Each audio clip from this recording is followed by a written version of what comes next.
The entire base laughed the day. Sarah Voss walked onto the sniper range. She was small, quiet, grease still under her fingernails from the rifle she'd been rebuilding in the workshop 2 hours earlier.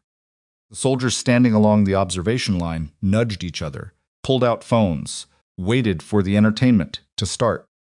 Nobody laughed at the end. One shot, 200 meters beyond the certified maximum range. Moving target, crosswind. She didn't even adjust her breathing. The range went so silent you could hear the brass casing hit the concrete. If you've ever been told you don't belong somewhere, stay until the end of this story. Subscribe to the channel right now, hit that like button, and drop your city and country in the comments below. I want to see exactly how far this story travels. Because what Sarah Voss was hiding will change the way you think about the quiet ones. The workshop smelled like gun oil, cold metal, and the particular kind of exhaustion that comes from doing precise work in bad light. Sarah Voss had been at the bench since 530. The rifle in front of her, a Mk-12 Mod 1, that Corporal Dennis Holt had managed to drop into a drainage ditch during a night exercise, was a disaster. The barrel threading was stripped. The scope mount had cracked along the rear screw hole. Someone had tried to fix it with electrical tape, which told her everything she needed to know about how seriously the infantry boys treated their equipment when no one was watching. She set the strip barrel aside, picked up the scope mount, and held it under the magnifying lamp. "That's not fixable," she said to herself. "New mounts on order," said Private First Class Danny Ruiz from the doorway, coffee in hand, not offering her any. "Probably 3 weeks. 4, she said. "Supply chain for that rail system has been backed up since February." Ruiz made a face. "How do you even know that?" "Because I ordered one in January, and it took 6. She set the mount down. "Tell Holt he's on the M4 until further notice." Ruiz left. He didn't say thank you. They never did. That was fine. Sarah had been at Iron Valley Military Base for 3 years, 8 months, and somewhere around 12 days, she'd stopped counting the exact number because counting felt like waiting, and she wasn't waiting for anything. She was the senior weapons technician in the armory division, which was a title that sounded more impressive than the reality. She fixed things other people broke. She ordered parts other people lost. And she kept her head down in a building that smelled like solvent and sat at the far end of the base away from everything that mattered. The soldiers called her workshop the cave. They didn't mean it kindly. Iron Valley was a special operations support installation, not the kind of base that made the news, not the kind that got documentaries made about it, but the kind that kept the bases that did get documentaries running. It housed 2 forward support battalions, a signals intelligence detachment, a combat controller element, and a Tier 2 direct action unit called the 9th Reconnaissance Company, known informally as the 9th. They were the ones who ran real missions, the ones who came back with mud on their kit and blood on their sleeves and said nothing about where they'd been. Sarah fixed their guns. That was the relationship. She knew their rifles better than they did. She knew their rifles better than they did. She knew that Staff Sergeant Aaron Cole had a grip pressure issue that caused him to torque the barrel slightly left under stress, so she'd shimmed his stock 1/8 of an inch to compensate. She knew that Captain Dana Rowe was left-eye dominant despite being right-handed and had never been properly corrected for it, and that her groupings at distance reflected that flaw in patterns nobody else had bothered to read. She knew that the 9th's designated marksman, Sergeant First Class Victor Peel, had a suppressor he'd modified himself that was going to fail catastrophically somewhere between round 2000 and 2200 if he didn't let her tear it down and rebuild it properly. She'd told him. Twice. He'd looked at her the way men at Iron Valley usually looked at her through her, mostly, with a kind of polite nothing that was worse than hostility, and said he'd think about it. She was still waiting. The morning Corporal Holt's ruined rifle came in was a Tuesday in late October. By 11 o'clock, the temperature inside the workshop had climbed to something bearable, and Sarah had worked through 4 other repair tickets before she heard boots on the concrete outside that were heavier than the usual foot traffic. She didn't look up from the trigger group she was fitting. Voss. The voice was unfamiliar. Not Ruiz, not the supply sergeant. Not any of the infantry boys, who came in sheepish with broken equipment and left without making eye contact. She looked up. The man standing in the doorway of her workshop was in his late 60s, gray-haired, wearing civilian clothes, dark slacks, a field jacket that was military surplus, even if he wasn't in uniform anymore. He was lean in the way that older men who never fully left the service stayed lean, like the muscle had compressed rather than disappeared. Carried a folder under one arm. Not a folder, a portfolio. Kind with a clasp. She didn't recognize him. "Can I help you?" she said. Sarah Voss. He said it again, but not as a question this time. Stepped inside without being invited and looked around the workshop with the slow, deliberate attention of someone cataloging rather than browsing. His eyes went to the rifle components on the bench, to the toolboard, to the reload press in the corner she used for precision hand-loading when the standard issue ammunition wasn't going to be accurate enough for what someone needed. "Sir," she said, setting the trigger group down carefully, "the workshop isn't a public access area." "I know." He looked at her. Colonel Ethan Ward, retired. But not entirely. He put the folder on her workbench without asking. "I need 15 minutes. I'm in the middle of a repair cycle. Can wait." He pulled a metal stool from under the bench and sat on it, which was presumptuous enough that she nearly said something. "What I have to tell you cannot." She looked at the folder. Didn't touch it. "What is this?" "A mission brief," he said, "and an explanation that's about 10 years overdue." Something in his voice made her stop. Not softer. Ward didn't seem like a man whose voice went soft, but more careful. The way a person's voice gets when they've rehearsed what they're going to say, and then decided at the last moment to say it differently. Pulled the stool out from across the bench and sat. 15 minutes, she said. Ward had served under her father. That was the first thing he said, and he watched her face when he said it, and she kept it flat because she'd had years of practice keeping it flat when people brought up her father. "I know who you are," she said. "I've seen your name." "Then you know I was your father's commanding officer during the Karun Valley operation." He clasped his hands on the workbench. "And you know how that ended." "I know what they told me." "There's a difference between what they told you and what happened." "Colonel Ward, the man responsible for your father's death," Ward said, "is not dead." The workshop got very quiet. Outside, she could hear a Humvee engine turning over somewhere across the motor pool. The fluorescent tube above her bench flickered once and steadied. "Commander Reza Talon," Ward said, "former IRGC Special Operations. He went dark 18 months after Karun Valley. We lost him in the Eastern Corridor. 3 separate intelligence networks have been looking for him since." He paused. "We found him." Sarah said nothing. "He's operating under a different identity, running a network that's been supplying weapons across 2 conflict zones and running interference against 3 allied intelligence networks. He's not just dangerous because of what he did 9 years ago. He's operational. He's active." Ward opened the folder. "And he's going to be in a fixed location for a window of approximately 72 hours, starting in 11 days. She looked at the photographs inside the folder without touching. Satellite imagery, a mountain terrain overlay, a small compound, high elevation, visible approaches marked in red. "Karsin Ridge," she said, reading the terrain label at the bottom of the image. "Yes, that's..." She did the geometry in her head automatically, the way she always did, the way she'd always done it since she was 16 years old. And her father had first rifle in her hands and told her to stop looking at the target and start thinking about the space between. That's a long shot from any viable firing position. Terrain drops off on 3 sides. You'd need my... She stopped. She looked at Ward. Ward looked back at her with an expression that wasn't quite patience. Something older than patience. "Why are you here?" she said. "You know why. I'm a weapons technician."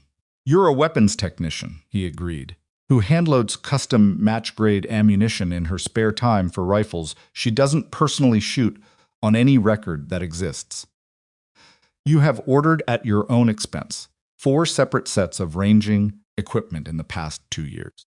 You have requested access to the long-range qualification course twice and been denied both times, which is interesting because a weapons tech has no operational reason to make that request. Her jaw tightened. Because I've been watching, he said quietly. Because your father asked me to. The fluorescent tube flickered again. Get out of my workshop, she said. Sarah, I mean it. She stood up.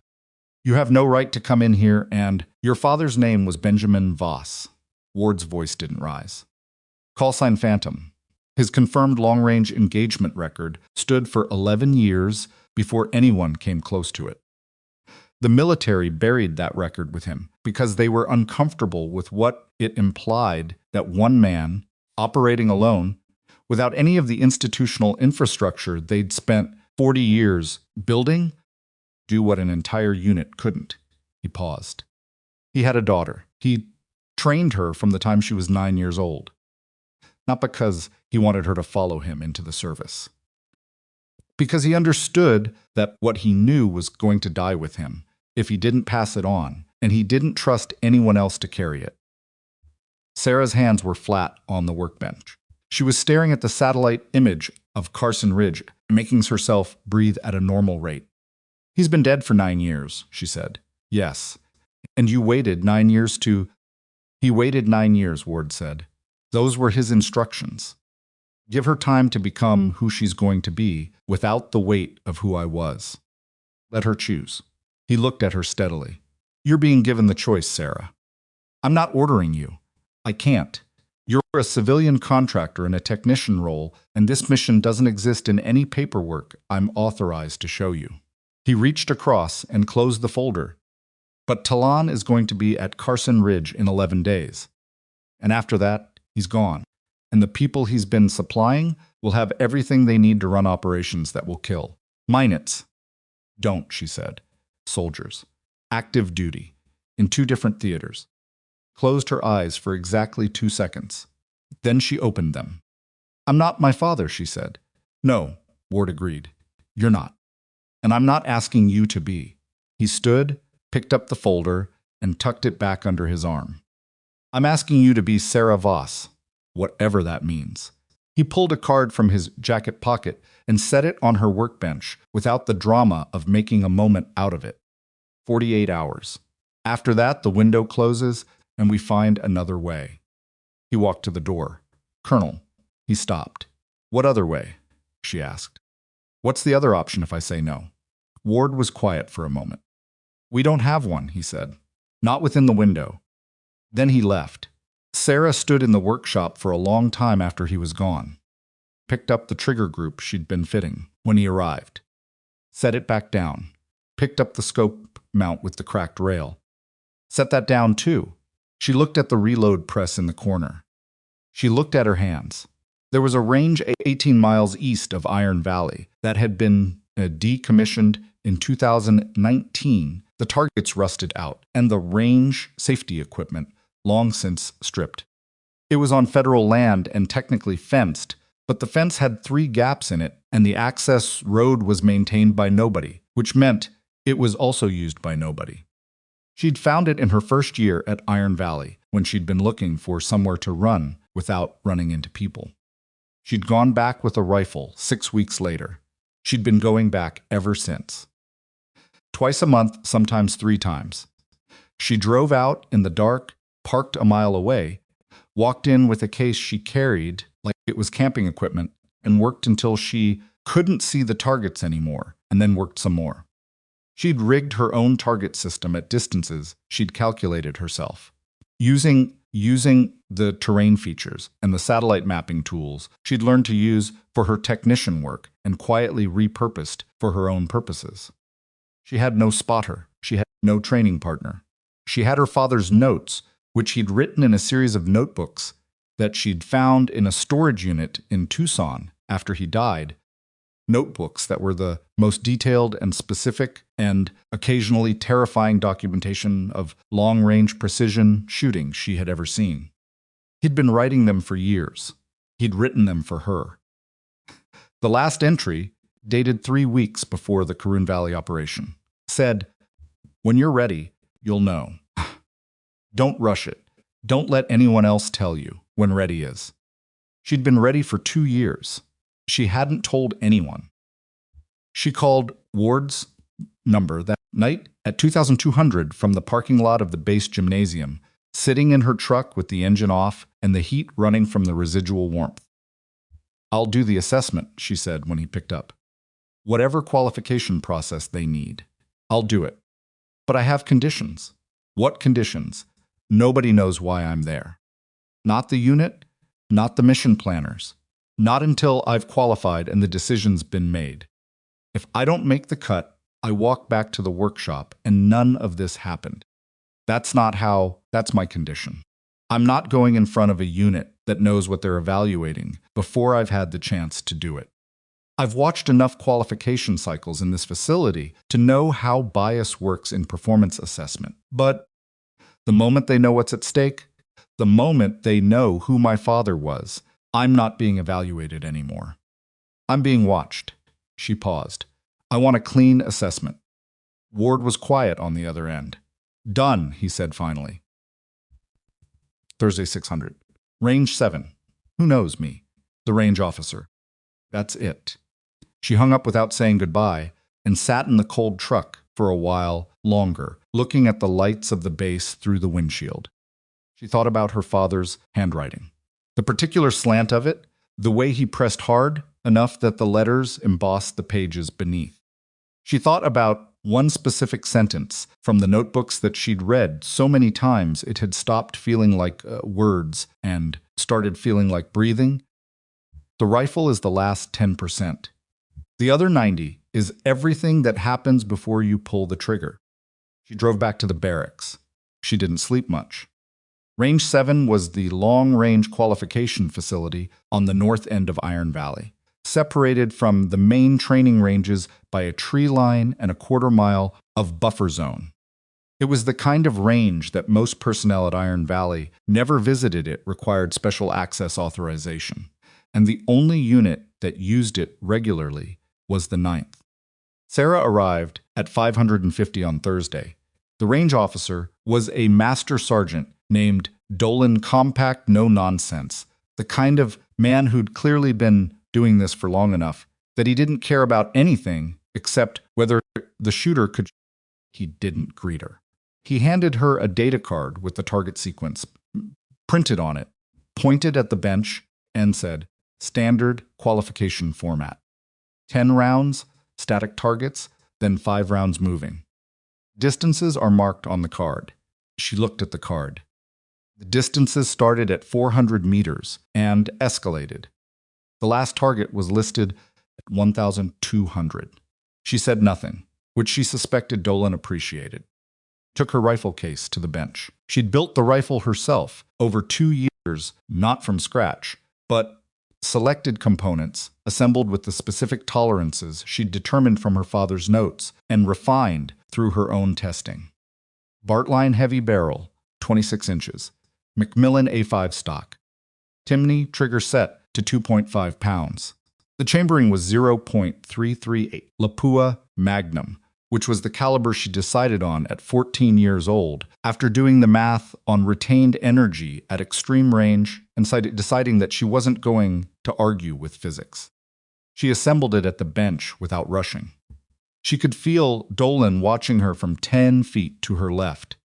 She could feel Ward's presence somewhere behind her. He'd arrived after her and positioned himself at the edge of the observation area, far enough back that he wasn't in her peripheral vision. She ran a bore patch through the barrel, checked the scope, did the mental math on the atmospheric data she'd collected that morning: temperature, humidity, elevation, the wind she'd been watching since she woke up at 430. The wind was variable, 4 to 6 knots from the northwest, with a thermal layer coming off the tree line that was going to complicate the left-to-right drift at anything past 800 meters. She'd shot in worse. She settled into the prone position. The first target was at 400 meters. She hit it before Dolan had fully registered that she'd fired. The second target, 500 meters. Same. She worked through the sequence with a pace that wasn't fast, she wasn't rushing, but was completely unhurried in a way that was its own statement. She took the time she needed and no more. Her breathing was controlled. Her position was locked. Between shots, she made micro-adjustments to the turrets that she didn't explain to anyone and didn't hesitate over. At 900 meters, the wind shifted. She felt it on her cheek before the range instruments registered it. Adjusted 4 clicks right. Fired. Hit. 1,100 meters. There was a thermal shimmer over the target, warm air rising from the ground surface, distorting the image through the scope. Most shooters would wait for it to stabilize. She fired through it, timing the shot to the microsecond, when the shimmers cycled to its most predictable point. Hit. The 1,200-meter target was the last of the static sequence. She settled on it, read the wind again. It had shifted back to the northwest, steadied at 5 knots, made the calculation, and put the reticle exactly where it needed to be. She fired. Hit. She heard Dolan exhale somewhere to her left. It wasn't a dramatic sound. It was the sound of a professional acknowledging a professional, which was the highest compliment the man was apparently capable of. The moving target sequence was harder. The target system at range 7 ran a randomized movement protocol, irregular speed changes, direction reversals, unpredictable pauses, and the targets were steel silhouette plates at a scale that represented a realistic human-sized target at each respective distance. The sequence ran for 12 minutes, and during those 12 minutes, the targets moved continuously except for the pauses, which could last anywhere between 2 and 8 seconds. She shot 5 times. She hit 5 times. The last shot was at 1,100 meters, on a target that had reversed direction twice in the 3 seconds before she fired, and the wind had kicked up to 8 knots with the gust. Plate swung on its cable. Hit. Dolan walked to the bench without a word, picked up her data card, made a notation on it, and walked to the range communication terminal. She heard him key the handset. Range 7 to Battalion TOC. Assessment complete. Shooter is qualified. A pause. Beyond qualified, he said, apparently deciding to be precise about it. Then he hung up and looked at her. Where did you train? He asked. It was the first personal question he'd asked. Anywhere I could find the space, she said. He looked at her for another moment, then nodded once and went back to his instruments. Ward appeared at her shoulder. That's the highest raw score this range has recorded in 4 years, he said quietly. I know. She began breaking the rifle down methodically. Sarah, I said I'd do the assessment. I did it. She set the barrel aside, started on the action. Now comes the part where you tell the unit, and then comes the part where they react. And I need you to understand something before that happens. What? She looked at him directly. If anyone on that team treats this as a tribute to my father instead of an evaluation of me, I walk. I don't care what the mission is. I don't care who Talon is. I walk. She went back to the breakdown. I am not a living memorial. Ward was quiet. Understood, he said. She packed the rifle. She drove back to the workshop. She had 7 Mk-12 receivers waiting for her, a bore brush that needed replacing, and a parts order that supply had inevitably gotten wrong. She went back to work. The reaction from the 9th happened faster than she had expected. By Friday morning, someone had talked. She didn't know who Ward had said it would be contained, but nothing stayed contained at Iron Valley for long, and the 9th was a unit where information traveled through the walls. She found out 715 when she walked into the workshop. And Holt standing at the bench, holding a cup of coffee, and looking at her with an expression she'd never seen on his face before, which was a kind of uncertain attention. The looks of someone who has been told something they're not sure they believe. Heard you were on range 7 yesterday, he said. Rifles need to be tested, she said, moving past him to the bench. You're here about the MK-12? New mount came in early. He set the coffee down. Not for her. Apparently, he just wanted somewhere to put it. Is it true you shot from? Where's the mount? He blinked. Reached into the pocket of his jacket and produced the rail mount in a plastic evidence bag from supply. Took it, examined it under the lamp. This is the wrong model, she said. What? They sent the 20 MOA version. You need the flat mount for the barrel profile on this rifle. She said it's outside. I'll call supply. About the range thing? Corporal Holt. She looked at him over the lamp. The rifle. Are we talking about the rifle? He picked up his coffee. Yeah, he said. Sure, good. She pulled the repair ticket. Come back Monday. He left. She called supply about the mount and then stood for a moment with her hands on the bench, looking at the window that looked out toward the north end of the base, toward the tree line, toward where Range 7 sat in the early morning light. She was going to have to walk into a room full of people who had known her father, or known of him, or known of her in the way she'd been known the weapons tech, the quiet one, the cave dweller, and she was going to have to stand there while they reorganized their understanding of her. She hated that part. She'd always hated that part. She pulled the next ticket off the stack, a scope with a cracked ocular lens housing. Picked up her tools. By the time Commander Jack Mercer knocked on the workshop door at 900, she'd fixed 2 rifles, filed 3 supply complaints, and drunk half a thermos of coffee that had gone lukewarm an hour ago. Mercer was the commanding officer of the 9th. She'd seen him before. The base wasn't large enough to be anonymous if you weren't actively trying, but they'd never spoken directly. He was mid-40s, broad in the shoulders, carried himself with the particular economy of movement that came from a career in special operations, where the guys who survived long enough learned to stop advertising. He had a scar along his left jawline that she'd always assumed was shrapnel, though she'd never asked and nobody had volunteered. Stepped into the workshop and looked at her in a way that was direct without being aggressive. Voss, he said. Commander Mercer, she said, and waited. He looked around the workshop, slowly. She'd seen that pattern of behavior before Ward had done it, the unconscious assessment of a new space by people trained in threat evaluation. He wasn't doing it to make a point. He was doing it because it was automatic. Ward told me about Thursday, he said. Okay, he also told me who your father was, I assumed. Mercer looked at her steadily. I'm going to tell you what my unit's reaction is going to be, he said. Not because it's right, but because you should know what you're walking into.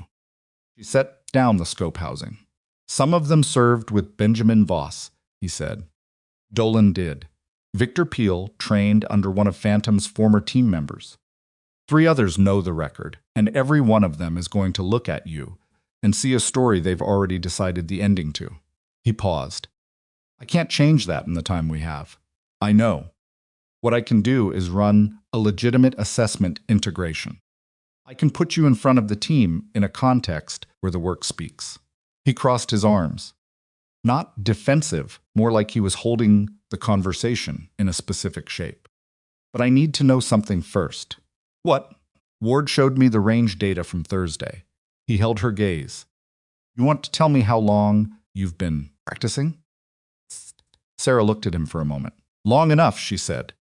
He nodded. Slowly. That's what I thought. He uncrossed his arms. Be at the briefing room at 1400 tomorrow. Do not come in through the main entrance. Ward will text you a door code. He turned toward the door. Commander. He stopped. She'd been going to say something careful. Professional.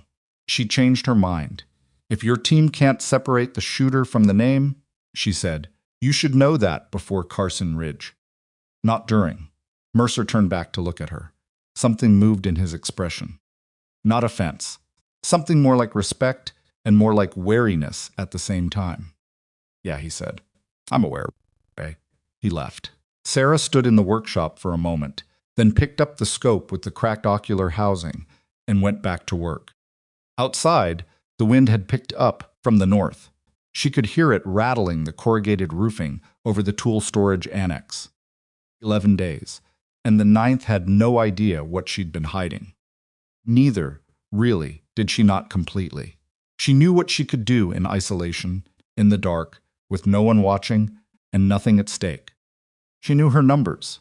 She knew her data. She did not know what happened when the stakes were real. Her father had written one thing about that in the notebooks that she'd never quite resolved. The rifle is the same. The bullet is the same. The only variable is what you decide to believe about yourself when it counts. Get that right, and nothing else matters.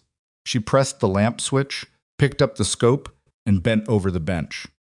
The morning light came through the workshop window in a long slant, catching the dust on the glass, and outside the base went about its ordinary business. And somewhere 11 days away in the mountains of Karsin Ridge, a man named Reza Talan was making his own calculations. He didn't know her name. That was about to change. But the truth Ward hadn't told her yet, the truth buried in that classified file he was still holding back, was something she hadn't prepared for. And it was going to hit harder than anything in her father's notebooks had warned her about. The briefing room at 1400 the next day was colder than it needed to be. That was Sarah's first impression, that whoever controlled the HVAC in the Ninth's operations building had either set it too low or given up on it entirely, and the result was a room that sat at maybe 60 degrees and smelled like recycled air and dry erase markers. There were 8 people in it when she arrived through the side door Ward had texted her about, and the temperature dropped another few degrees the moment they saw who'd come through it. She recognized most of them by face, if not by name. You couldn't spend 4 years at Iron Valley and not absorb the basic geography of the unit that ran most of its operational tempo. Sergeant First Class Victor Peel was at the far end of the table, mid-30s. Black, built like a man who took physical standards seriously, even when nobody was grading him, which in Sarah's experience meant he took them seriously all the time. He was looking at her with an expression she'd cataloged before, on other faces. Not hostile, exactly, but provisionally skeptical in the way that people get when they've been told to reconsider something they were already sure about. Staff Sergeant Aaron Cole sat 2 chairs to Peel's left. Cole she knew better than the others because he'd been in her workshop 3 times in the past year with the same grip tension problem, and she'd fixed it twice and told him the 3rd time that the rifle wasn't the issue. He was looking at the table. Specialist First Class Nadia Okafor was the only person in the room who didn't immediately orient to Sarah when she came in. Okafor was their signals intelligence operator and was apparently deep enough into whatever was on her tablet that the social dynamics of the room were secondary. That or she was performing indifference. Hard to tell. Mercer was at the head of the table. Ward stood to one side, hands in his jacket pockets. There were 3 others, Sarah, placed as Tier 2 operators. She'd seen them running PT routes and on the ranges, but didn't have names, and a young staff officer near the door who had the slightly dazed look of someone who'd been brought into a briefing above his usual clearance level and was trying not to show it. Mercer said, "Close the door." The staff officer closed it. "You've been told there's an addition to the mission team for Karsin Ridge," Mercer said, addressing the room without ceremony. "This is Sarah Voss. She's the senior weapons technician in the armory division. She's also the shooter who's going to take the primary long-range position on this operation." Nobody said anything for a moment. Then Peel said, "She's a tech. She was on range 7 yesterday," Mercer said. "I heard." Peel's voice was even. "I also heard she shot a static qual course with no time pressure, no threat environment, no spotter, and no opposing element," which is a very different thing from what we're going to be doing at Karsin Ridge. "The range data, Commander. With respect, I've seen impressive range data from people who folded the first time someone shot back at them." Peel wasn't belligerent about it.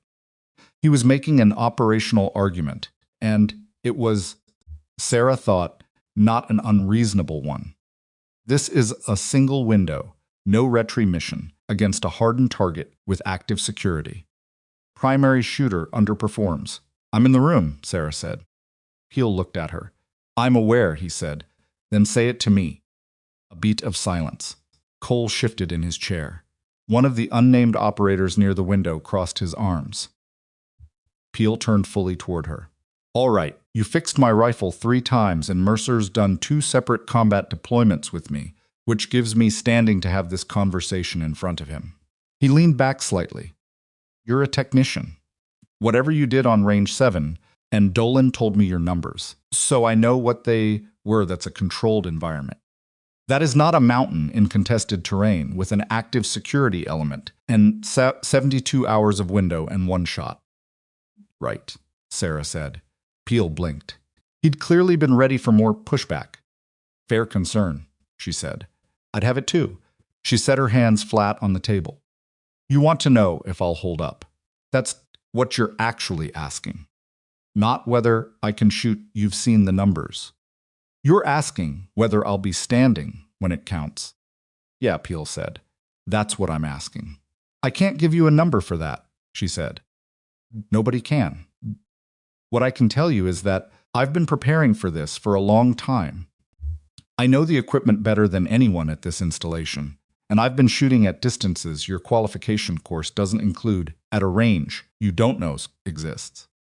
Alone, in conditions that most people would consider non-viable, for years. She paused. If you want more certainty than that, you should find a different shooter. You don't have one, and you don't have time to grow one. The room was quiet. Mercer said, Peel. Peel held Sarah's gaze for another moment. Then he looked down at the mission packet in front of him. What's her spotter situation? She'll work with Garza, Mercer said. Compact, dark-haired man 2 seats from the door, one of the unnamed operators, looked up at the mention of his name. Garza. He looked at Sarah with an expression she couldn't quite read. I've never spotted for a tech, Garza said. Not offensive. Just accurate. I haven't needed a spotter before, Sarah said. I'll need one at Karsin Ridge. So we'll both be doing something new. Garza looked at Mercer. Mercer gave him nothing. Fine, Garza said. Ward stepped forward and dropped a stack of mission packets on the table. 10 days, he said. Let's start. Packet was 43 pages, and Sarah read all of it twice that night, sitting on her bunk with the overhead light on and the door closed, going through it with the same systematic attention she used on technical documentation. Karsin Ridge was a high-altitude ridgeline in a mountainous region that she was not going to identify more specifically than that in anything she wrote or said, per the Operational Security Directive on page 1. The elevation at the primary firing position was listed at 2,840 meters. The target compound sat in a natural bowl approximately 1,640 meters from the best available firing position, which wasn't ideal. The terrain offered nothing closer without compromising concealment. And the approach was a 6-hour movement through exposed ridgeline in conditions that the intelligence package listed as probable light snow. Sustained winds 15-25 knots, temperature range 8 to 15 Celsius. She did the ballistics calculation in her head. At 1,640 meters in those temperature and wind conditions, the 0.338 Lapua would drop approximately 22.4 meters from its line of departure, which she already knew.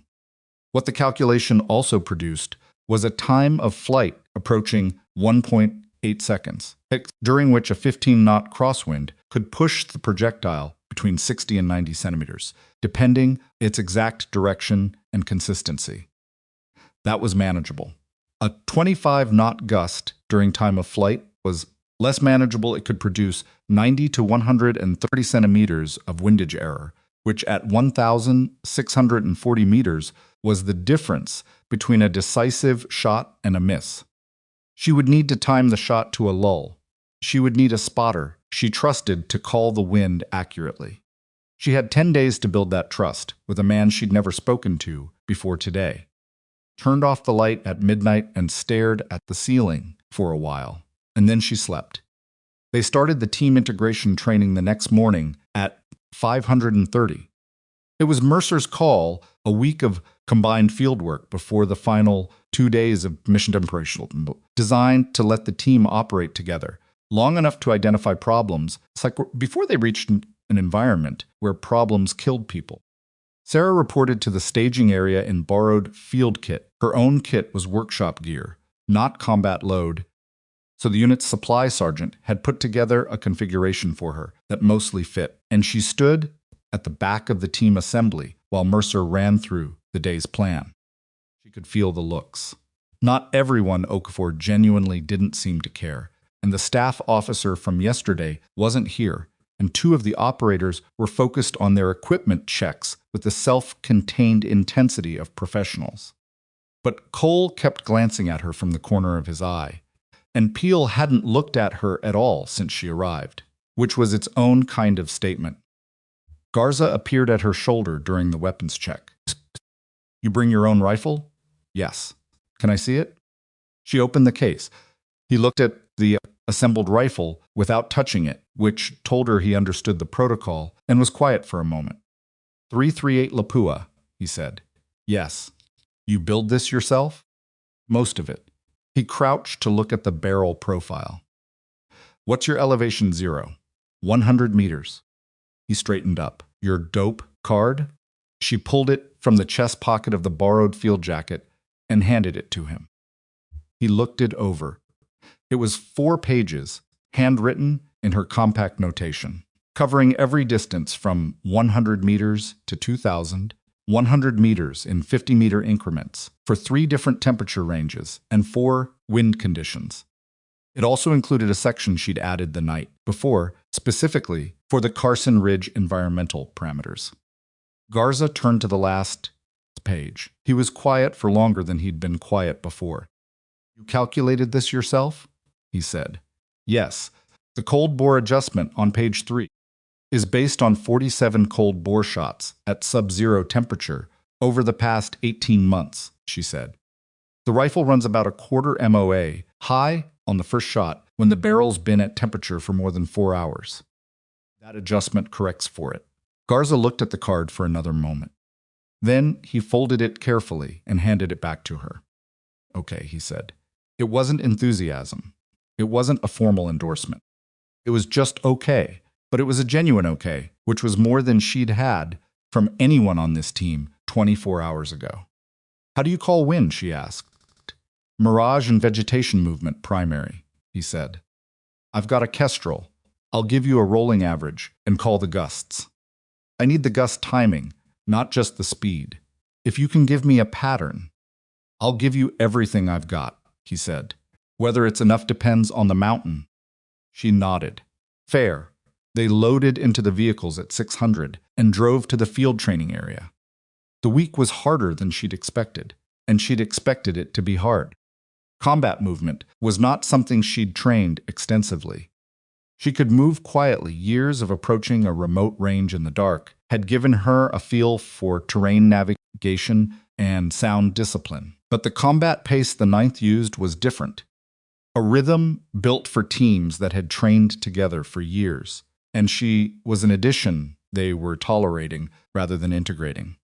She was slow on the second day's movement exercise, and she knew it, and she could feel Peel clocking the gap between her pace and the team's without making a thing of it, which almost made it worse. On the evening of the second day, Cole fell in beside her during the walk back to the staging area. "Your ruck's packed wrong," he said. She looked at him. "Weight distribution," he said. "You've got your heaviest items mid-pack. For this terrain, you want them higher and closer to your back.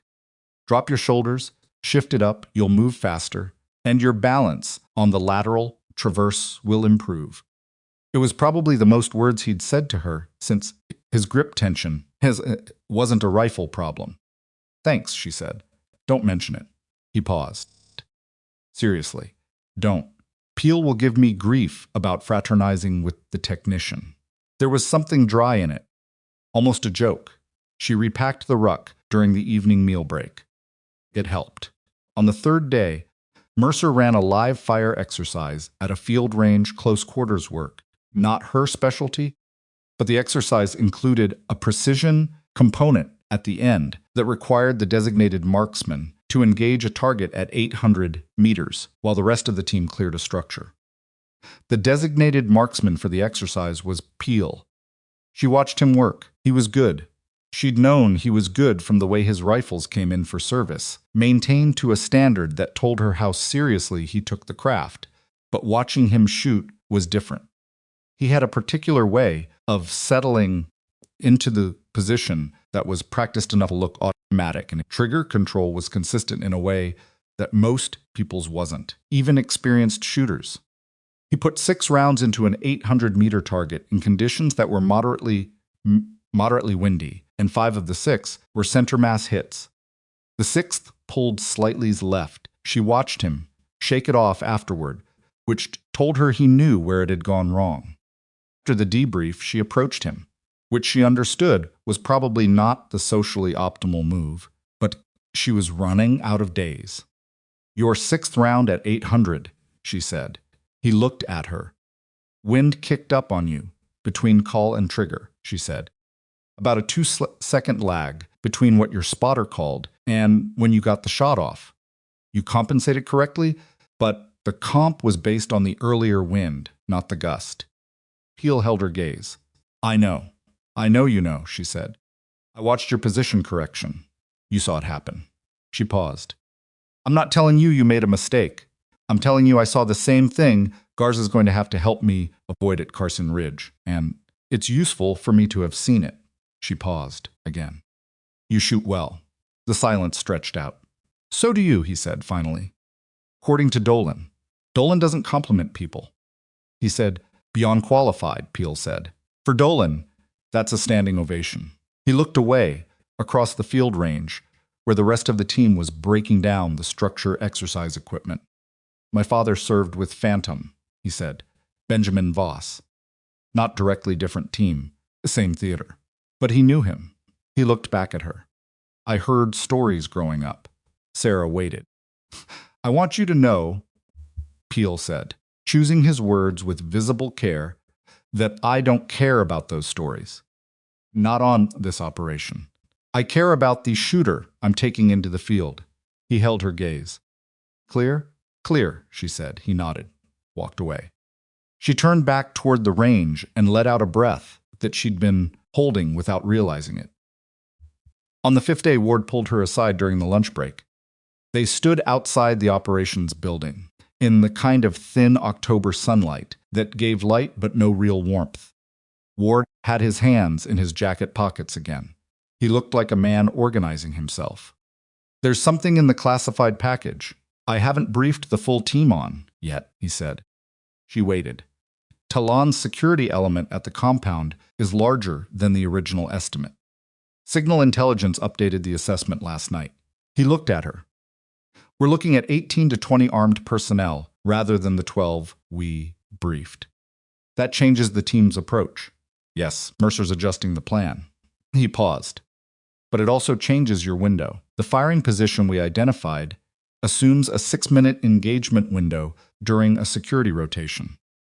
With the larger element, the rotation pattern is tighter. You may have less than 4 minutes." She did the math. "That's enough. For one shot. One's all I need. If you miss, I won't." He looked at her for a moment. "Your father used to say that." "My father was right," she said. "Most of the time." Ward almost smiled. "Most of the time," he agreed. She looked at the ground for a moment. "What else aren't you telling me?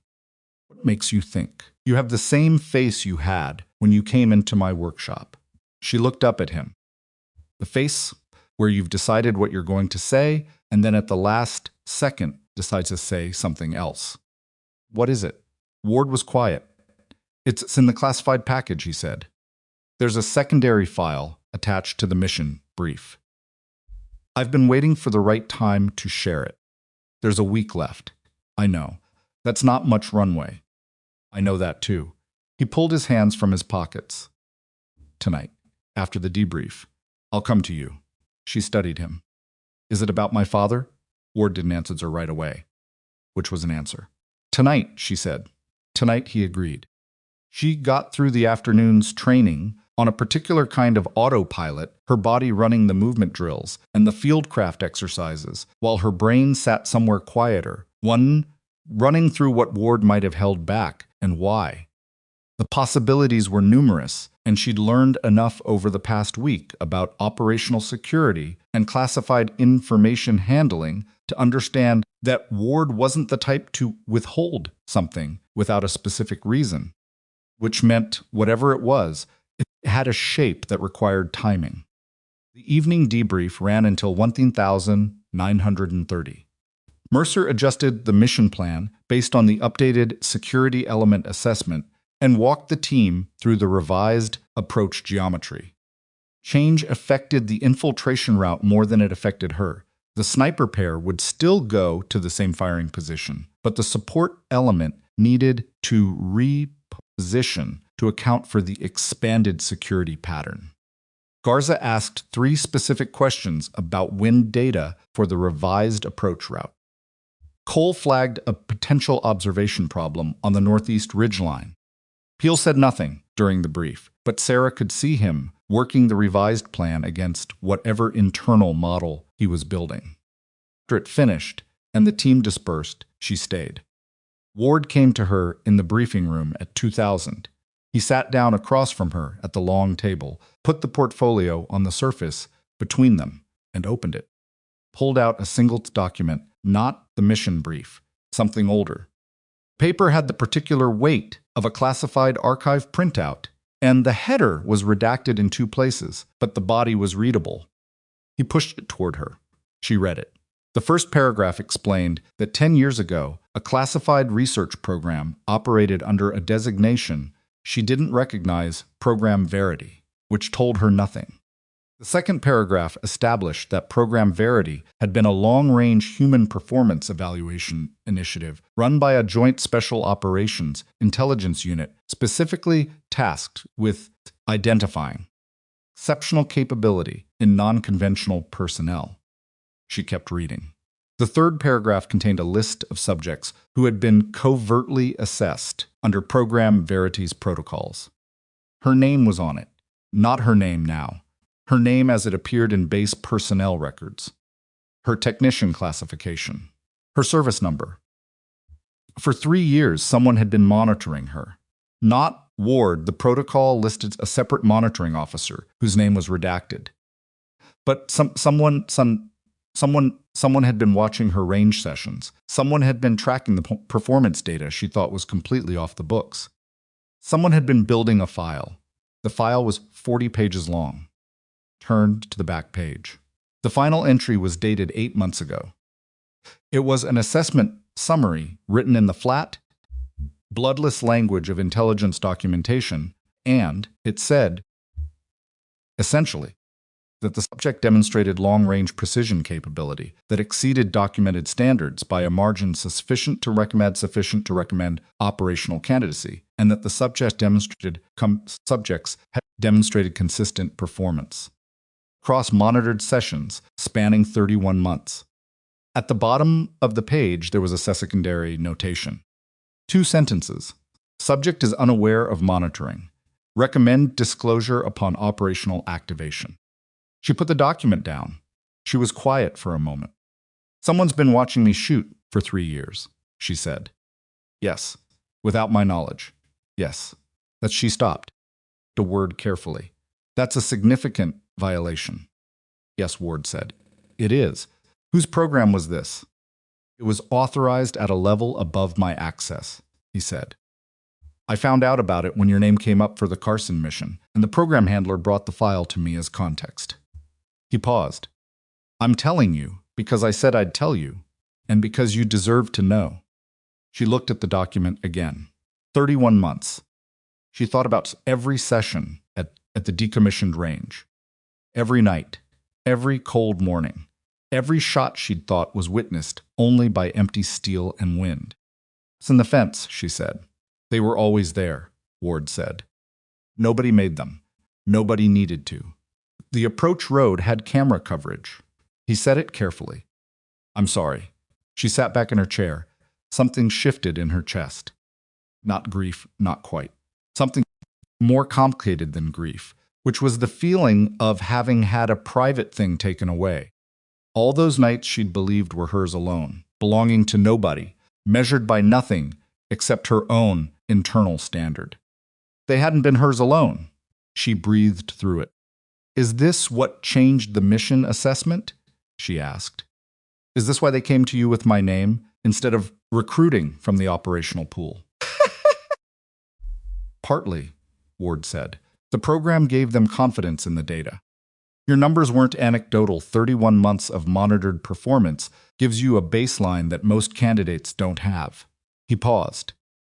But it wasn't just the numbers. Then what? Ward was quiet for a moment. He looked at the document on the table, then at her. The monitoring officer's final note, he said, the one I didn't include in what I showed you, says. He stopped, opened the document to the second-to-last page, which she hadn't reached, pushed it toward her. She read the monitoring officer's final personal notation. It was written differently from the assessment language, less clipped, more like something someone had added because they couldn't stop themselves. It said in 31 months of observation, subject was never observed to be performing. There is no evidence of self-consciousness, image management, or audience orientation in any session. Subject shoots, as though the outcome is the only thing that matters. In my experience, this is the rarest quality in a precision shooter and the one that most reliably predicts performance under actual operational conditions. She read it twice. Then she closed the document. Okay, she said. Okay, I understand why you waited to tell me. She pushed the document back toward him. And I understand why the program exists, even if I don't like it. She looked at him directly. But when this is over, I want to know every name attached to that file. Ward nodded. You'll have them. She stood up. I need to sleep. We have an early movement tomorrow. Sarah. She stopped. Your father never knew about the program, Ward said. He asked me to watch over you. He didn't ask for surveillance. What happened with Verity was institutional. He paused. I want you to know that. She stood at the door for a moment. I know, she said. She wasn't sure if she believed it completely. But it was late, and Karsin Ridge was 6 days away.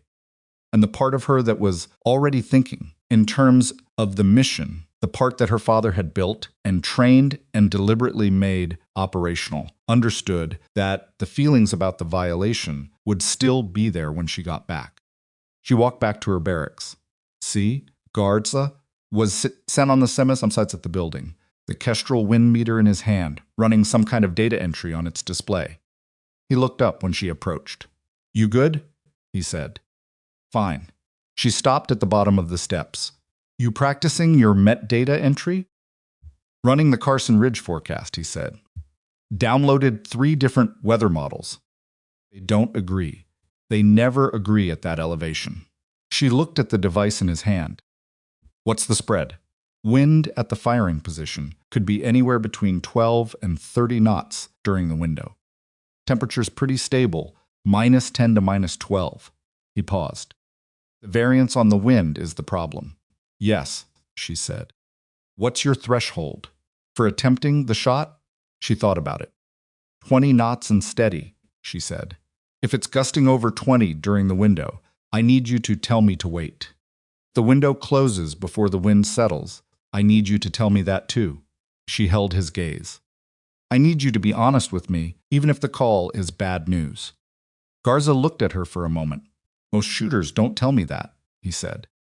They tell me they can make the shot, no matter what, and they want me to just give them the data. I know what I can make, she said. I also know what I can't. Pretending otherwise is how people miss. She paused. You've spotted for shooters who pushed past their threshold. Once, he said. It didn't go well. Then we understand each other. He looked back at the Kestrel. 6 days, he said. 6 days. She went inside. In her bunk, she lay in the dark and did not think about the monitoring file or the 31 months or the camera on the access road. She thought about Karsin Ridge. She thought about the compound in the satellite photographs, the bowl of terrain, the approach angles, the security rotation pattern. She thought about 1,640 meters in a 15-knot crosswind at minus 11 degrees. Thought about the shot. She ran it in her head from beginning to end. Position, wind call, breath, trigger, time of flight, impact.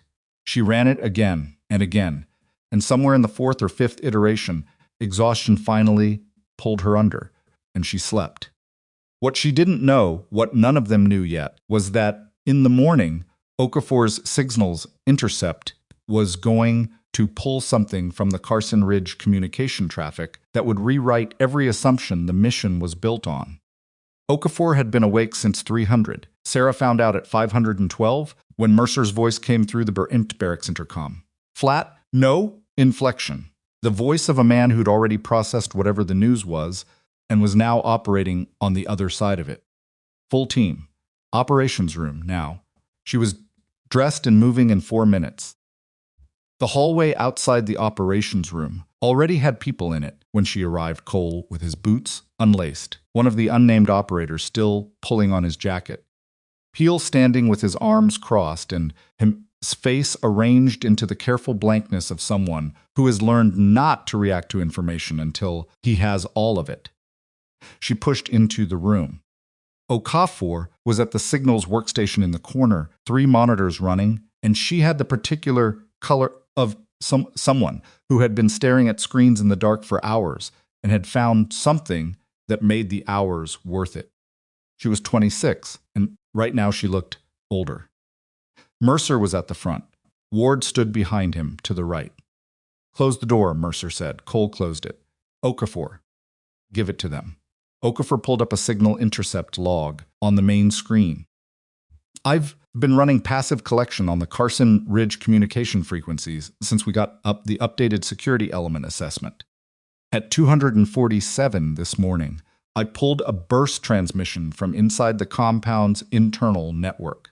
She looked at the room, changed the rotation schedule. Nobody spoke. Security rotation we planned against the one that gives us a 6-minute window no longer exists. As of 6 days ago, Talon's people went to a continuous overlap pattern. Instead of one rotation creating a gap, there are now 2-person observation posts on the north and east ridge lines running staggered rotations. The window we briefed, she stopped. There is no window. Cole said, how certain are you on the intercept? The transmission was encrypted, but they're using a cipher protocol we cracked 8 months ago. She looked at him directly. I'm certain. Peel uncrossed his arms. When did they change it? Days ago, Okafor said. Which means somebody spooked them. Could be our infiltration prep showing on their collection. Could be something unrelated. We don't know why, just that it changed. The room rearranged itself. Not physically, nobody moved, but Sarah could feel the recalculation happening in everyone in the space. That's that particular cognitive shift when a plan stops being a plan and starts being a problem. Mercer said, what do we have? Okafor switched screens. There's one variable. The staggered rotation creates a different kind of gap, not a static window, but a moving one. During rotation handoff on the north post, there's approximately 90 seconds where the sightlines from both posts are partially degraded. It's not clean. The southern approach to the compound is still partially covered, but it's what we have. 90 seconds, Garza said. 90 seconds, Okafor confirmed. Sarah did the calculation before anyone else in the room finished processing the number. At 1,640 meters, the shot itself from final position to impact was 1.8 seconds of bullet flight. The time to acquire, confirm, and break the shot cleanly, accounting for wind timing, ran between 12 and 20 seconds, depending on conditions. 90 seconds was technically sufficient. If everything else was perfect, nothing in the mountains was perfect.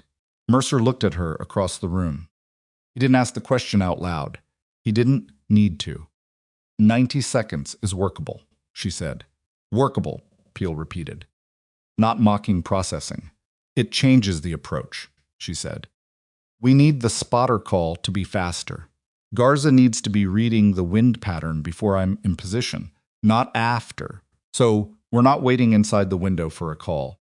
And the position has to be exact. We can't adjust for better cover once we're inside the rotation gap. That means we confirm the firing position on approach, Garza said. Before the gap opens.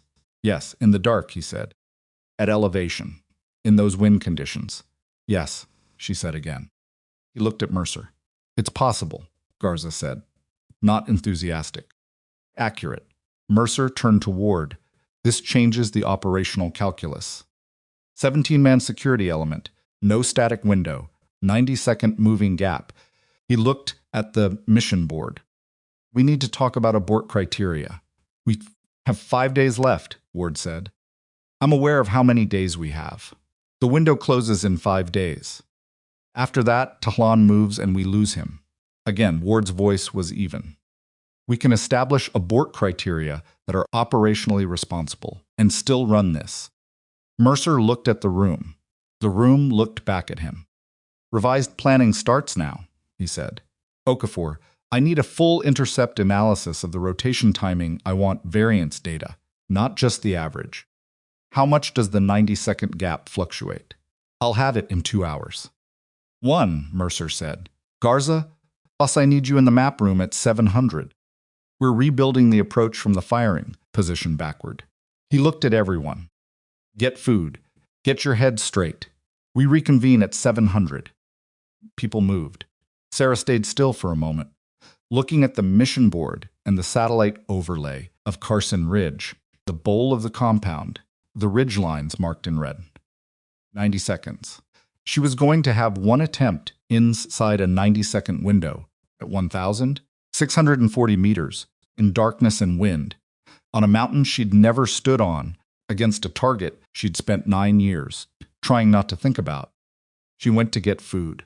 The map room at 700 had the mission overlay spread across the table, and Garza, already in position with the Kestrel data and a topographic printout he'd annotated overnight. He'd drawn approach vectors on the topo in 3 colors: primary, secondary, abort, and had flagged 4 potential firing positions along the primary ridgeline with elevation markers and distance calculations. Sarah looked at the 4 positions. Not the second one, she said. Garza looked at her. It's the most concealed. It's also 7 meters lower than the first, which puts the shot angle at a depression that changes the wind effect on the last 400 meters of flight. She put her finger on the topo. The thermal layer comes off the bowl here at night. At that depression angle, the shot passes through the thermal layer at a point where the crosswind interaction is most unpredictable. First position is more exposed, but the shot geometry is cleaner. Garza looked at the topo for a moment. You calculated the thermal interaction? Last night, she pulled a folded page from her jacket pocket and smoothed it on the table beside the topo. She'd worked it out. After returning from the steps, the ballistic model adjusted for the Karsin Ridge terrain-specific features, the bowl's heat retention relative to the ridgeline, the resulting thermal gradient at night in sub-zero temperatures. It was 4 pages of handwritten numbers. Garza looked at the page. He didn't say anything for a moment. Position 1, he said. Position 1, she agreed. Mercer came in at 710 with coal and spent the next 2 hours rebuilding the approach. The revised plan used a different infiltration route, longer, gaining them an extra 40 minutes of approach time, in exchange for better cover from the expanded security element and the fireport geometry, changed to support geometry to account for the sniper pair being 60 meters further east than originally planned. Cole walked through the support element positioning 3 times until he had it. Mercer kept drilling on the timing. The gap opens at the rotation handoff, he said. Okafor's analysis puts the handoff at approximately 340, with a variance of plus or minus 4 minutes, depending on the relief element's movement pace. So the gap could open as early as 336 or as late as 344. 8-minute variance, Garza said. Yes, which means the sniper pair needs to be in position and confirm no later than 320. That gives us 20 minutes of hold time in position, before the earliest gap, Sarah said. In those conditions, Mercer said. At that temperature, yes. She'd held positions longer and worse. The decommissioned range in winter, lying on frozen ground in hunting gear, watching breath fog, and waiting for the wind to settle. Those sessions had been voluntary. This would not be. We can do it, she said. Mercer looked at her. All right, he said. The next 4 days had a quality she would remember later as compression, not because they moved fast, though they did, but because everything that happened in them felt like it was happening in a space slightly smaller than normal. Like the parameters of her world had contracted to include only the mission and the people running it and the specific mechanics of what they were about to do. They rehearsed the approach on a surrogate terrain, a ridgeline, in the training area that Mercer had identified as the closest available match to the Karsin Ridge profile. They ran it at night, in cold weather, in full mission load, 3 times. First run was Ragged Cole's element got separated from the main body for 11 minutes on the lateral traverse, and Sarah and Garza overshot the mock firing position by 30 meters because the ground truth didn't match the topo as cleanly as it should have. Nobody yelled about it. Mercer just said, again, and they went back to the start and ran it again. The second run was better. The third run had one problem. The approach route's final 50 meters were more exposed than the plan accounted for, and Peel flagged it during the debrief. If their North Post observer has any kind of thermal capability, those last 50 meters are a problem, he said. We're moving across open rock, no vegetation cover. We move cold, Sarah said. Everyone looked at her. If we stay below ambient temperature for the exposed section, reduce thermal signature. Thermal imaging is less effective.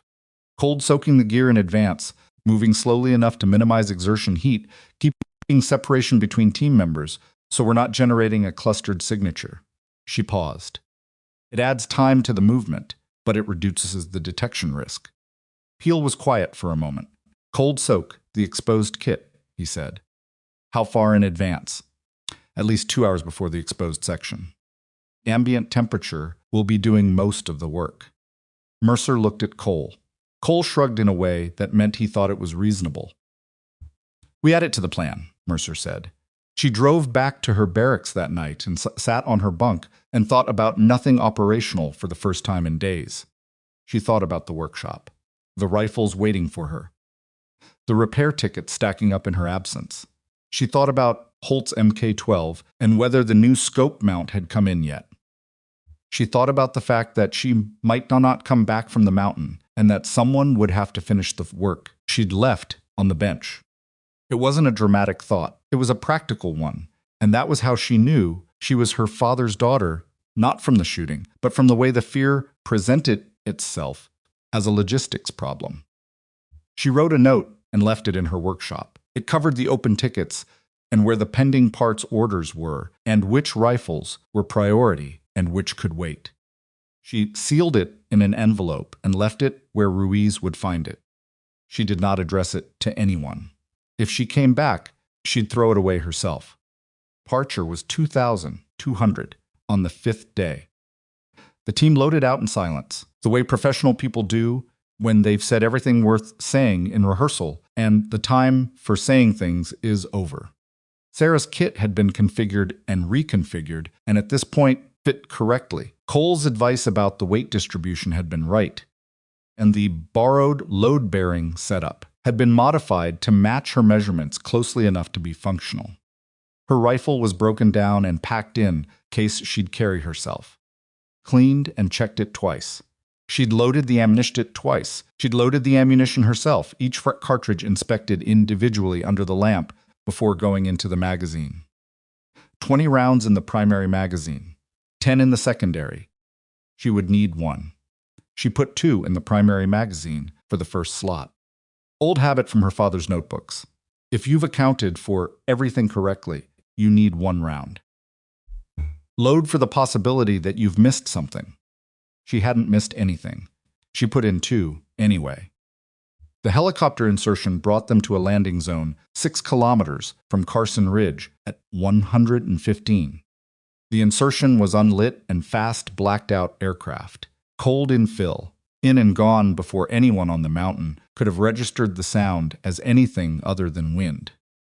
They landed on a narrow shelf of ground that the pilot somehow put them down on without incident, and then the aircraft was gone, and the mountain was around them, and the sound disappeared into the wind. Sarah took 3 seconds to let her senses adjust. Cold was real, -13 according to the weather data, and the wind at ground level ran steady from the northwest at 16 knots, with gusts she could feel in the exposed skin above her glove line. The air smelled like rock and ice and nothing alive. Garza materialized at her left shoulder. He didn't say anything. He checked the Kestrel and held it for 5 seconds and put it away. Mercer's voice came over the radio, barely above a whisper. "Team, this is actual. Movement begins. Comms discipline from here. Essential traffic only." They moved. The approach was harder than the rehearsals. The surrogate terrain had been a reasonable approximation. But a mountain is its own creature, and Karsin Ridge had details that no amount of satellite imagery or topographic analysis could fully capture. The rock surface was incier than forecast in the first kilometer, and twice Sarah had to change her footfall pattern mid-stride to avoid a slip that would have been audible. The second kilometer dropped into a narrow traverse that the topo had shown as 40 meters wide and was actually closer to 25, which compressed the team's spacing and slowed their pace. At the 2-kilometer mark, Mercer called a halt. 2 minutes of silence. Everyone listening. Nobody breathing loudly. The wind ran over the ridge above them and made a sound like air moving through a pipe. Below, the compound sat in its bowl of terrain. From this distance, it was dark and apparently still, but Okafor's intercept had picked up 2 radio check-ins from the security element in the past hour, which meant the element was awake and moving. Mercer gave the signal to continue. The cold-soaked section of the approach, the 50 meters of exposed rock, came at the 307 mark. Sarah had been cold-soaking for 2 hours by then, and the chill had penetrated everything except the core she was maintaining through controlled breathing and deliberate muscle engagement. She crossed the rock section in 112 steps, moving at the paces they'd rehearsed, keeping her separation from Garza at exactly the right interval. Nobody lit up on thermal. Nobody made a sound. She reached position 1 at 318, 2 minutes ahead of the deadline. She went prone immediately, settling into the position by touch and feel in the darkness, working the rifle case open and assembling the weapon with the practiced hands of someone who'd done it enough times that her fingers knew the sequence without her brain running it. Garza went down beside her, Kestrel already out, gathering data.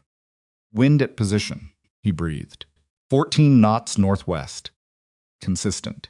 She ran a quick thermal scan of the compound through the scope, just enough to confirm the target area geometry against the plan.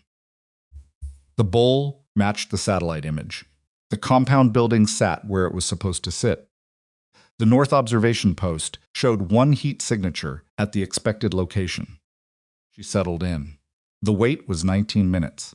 19 minutes on a frozen rock face at -13 in a 16-knot wind, in the dark, with one job waiting at the end of it. She ran the shot in her mind the way she'd run it every night for 6 days. Position confirmed. Garza's wind call incorporated. Trigger pressure at the breakpoint. The particular way the cold affected her trigger finger she'd trained for it. The slight numbness that changed the feel of the break. The compensation required. 336. Garza touched her arm. Rotation gap beginning. He breathed. North post moving. She was already watching the scope. The north post observation position was shifting. The heat signature had moved off the observation point, and was angling toward the relief position, which was where the rotation handoff happened. The secondary heat signature, the incoming relief, was visible approaching from the south. During the handoff, for approximately 90 seconds, both sets of eyes were on each other instead of on the approaches. She found the compound. She found the building. She found the specific structure feature that the intelligence package had identified as Talon's likely position during the pre-dawn hour. Based on 3 nights of surveillance, a room in the building's upper section, one window with a distinctive roofline above it. The window was lit, faintly, from the inside, filtered through something a covering, screen but lit. Wind reading, Garza breathed. Give me. 14 sustained. Gust pattern irregular, running 8 to 15 above base.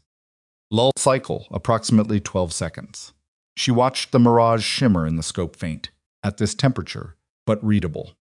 The wind was hitting the face of the ridge and deflecting slightly upward before it crossed the bowl, which would affect the final section of the bullet's flight. She adjusted 4 clicks right, 2 clicks up. Garza read the adjustment against his spotter data. Didn't correct her. She found the window again. Then the window opened, not fully 6 inches, maybe 8, from the inside. A hand appeared on the sill, then a forearm. Then a figure leaned partly into the opening, head turned slight, looking at something inside the room rather than at the mountain. She had a face. Partial. Enough. She had 62 seconds left in the window. Garza, she breathed. I see him, he breathed back. The wind at the firing position eased. 14 knots running steady, no gust building.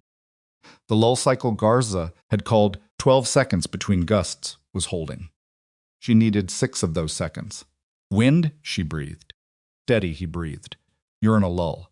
Take it now. She took a breath. Exhaled half. Stopped. The reticle settled on the window. She thought about nothing. That was the thing her father had written about, that she'd never understood until she did it the first time at the decommissioned range, alone in the dark, with no one watching and nothing at stake. The way the mind goes quiet at the right moment, not empty quiet. Like a room where the people have stopped talking, but they're still there. She broke the trigger. The rifle fired. The sound was enormous and swallowed immediately by the wind, rolling off the ridgeline and dispersing before it could echo back from the bowl. The muzzle rise was controlled. The recoil pushed her back exactly as she'd trained for. She was back in the scope in less than a second. The window was closed. The figure was gone. Garza had his eyes on the spotting scope. 3 seconds of silence. Impact confirmed. He breathed. She exhaled the rest of the breath she'd been holding. Garza grabbed her arm. We're out.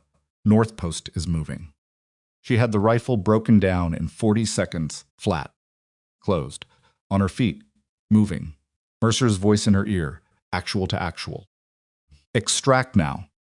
Team pulled back from the ridgeline in the darkness, moving fast and controlled back the way they'd come.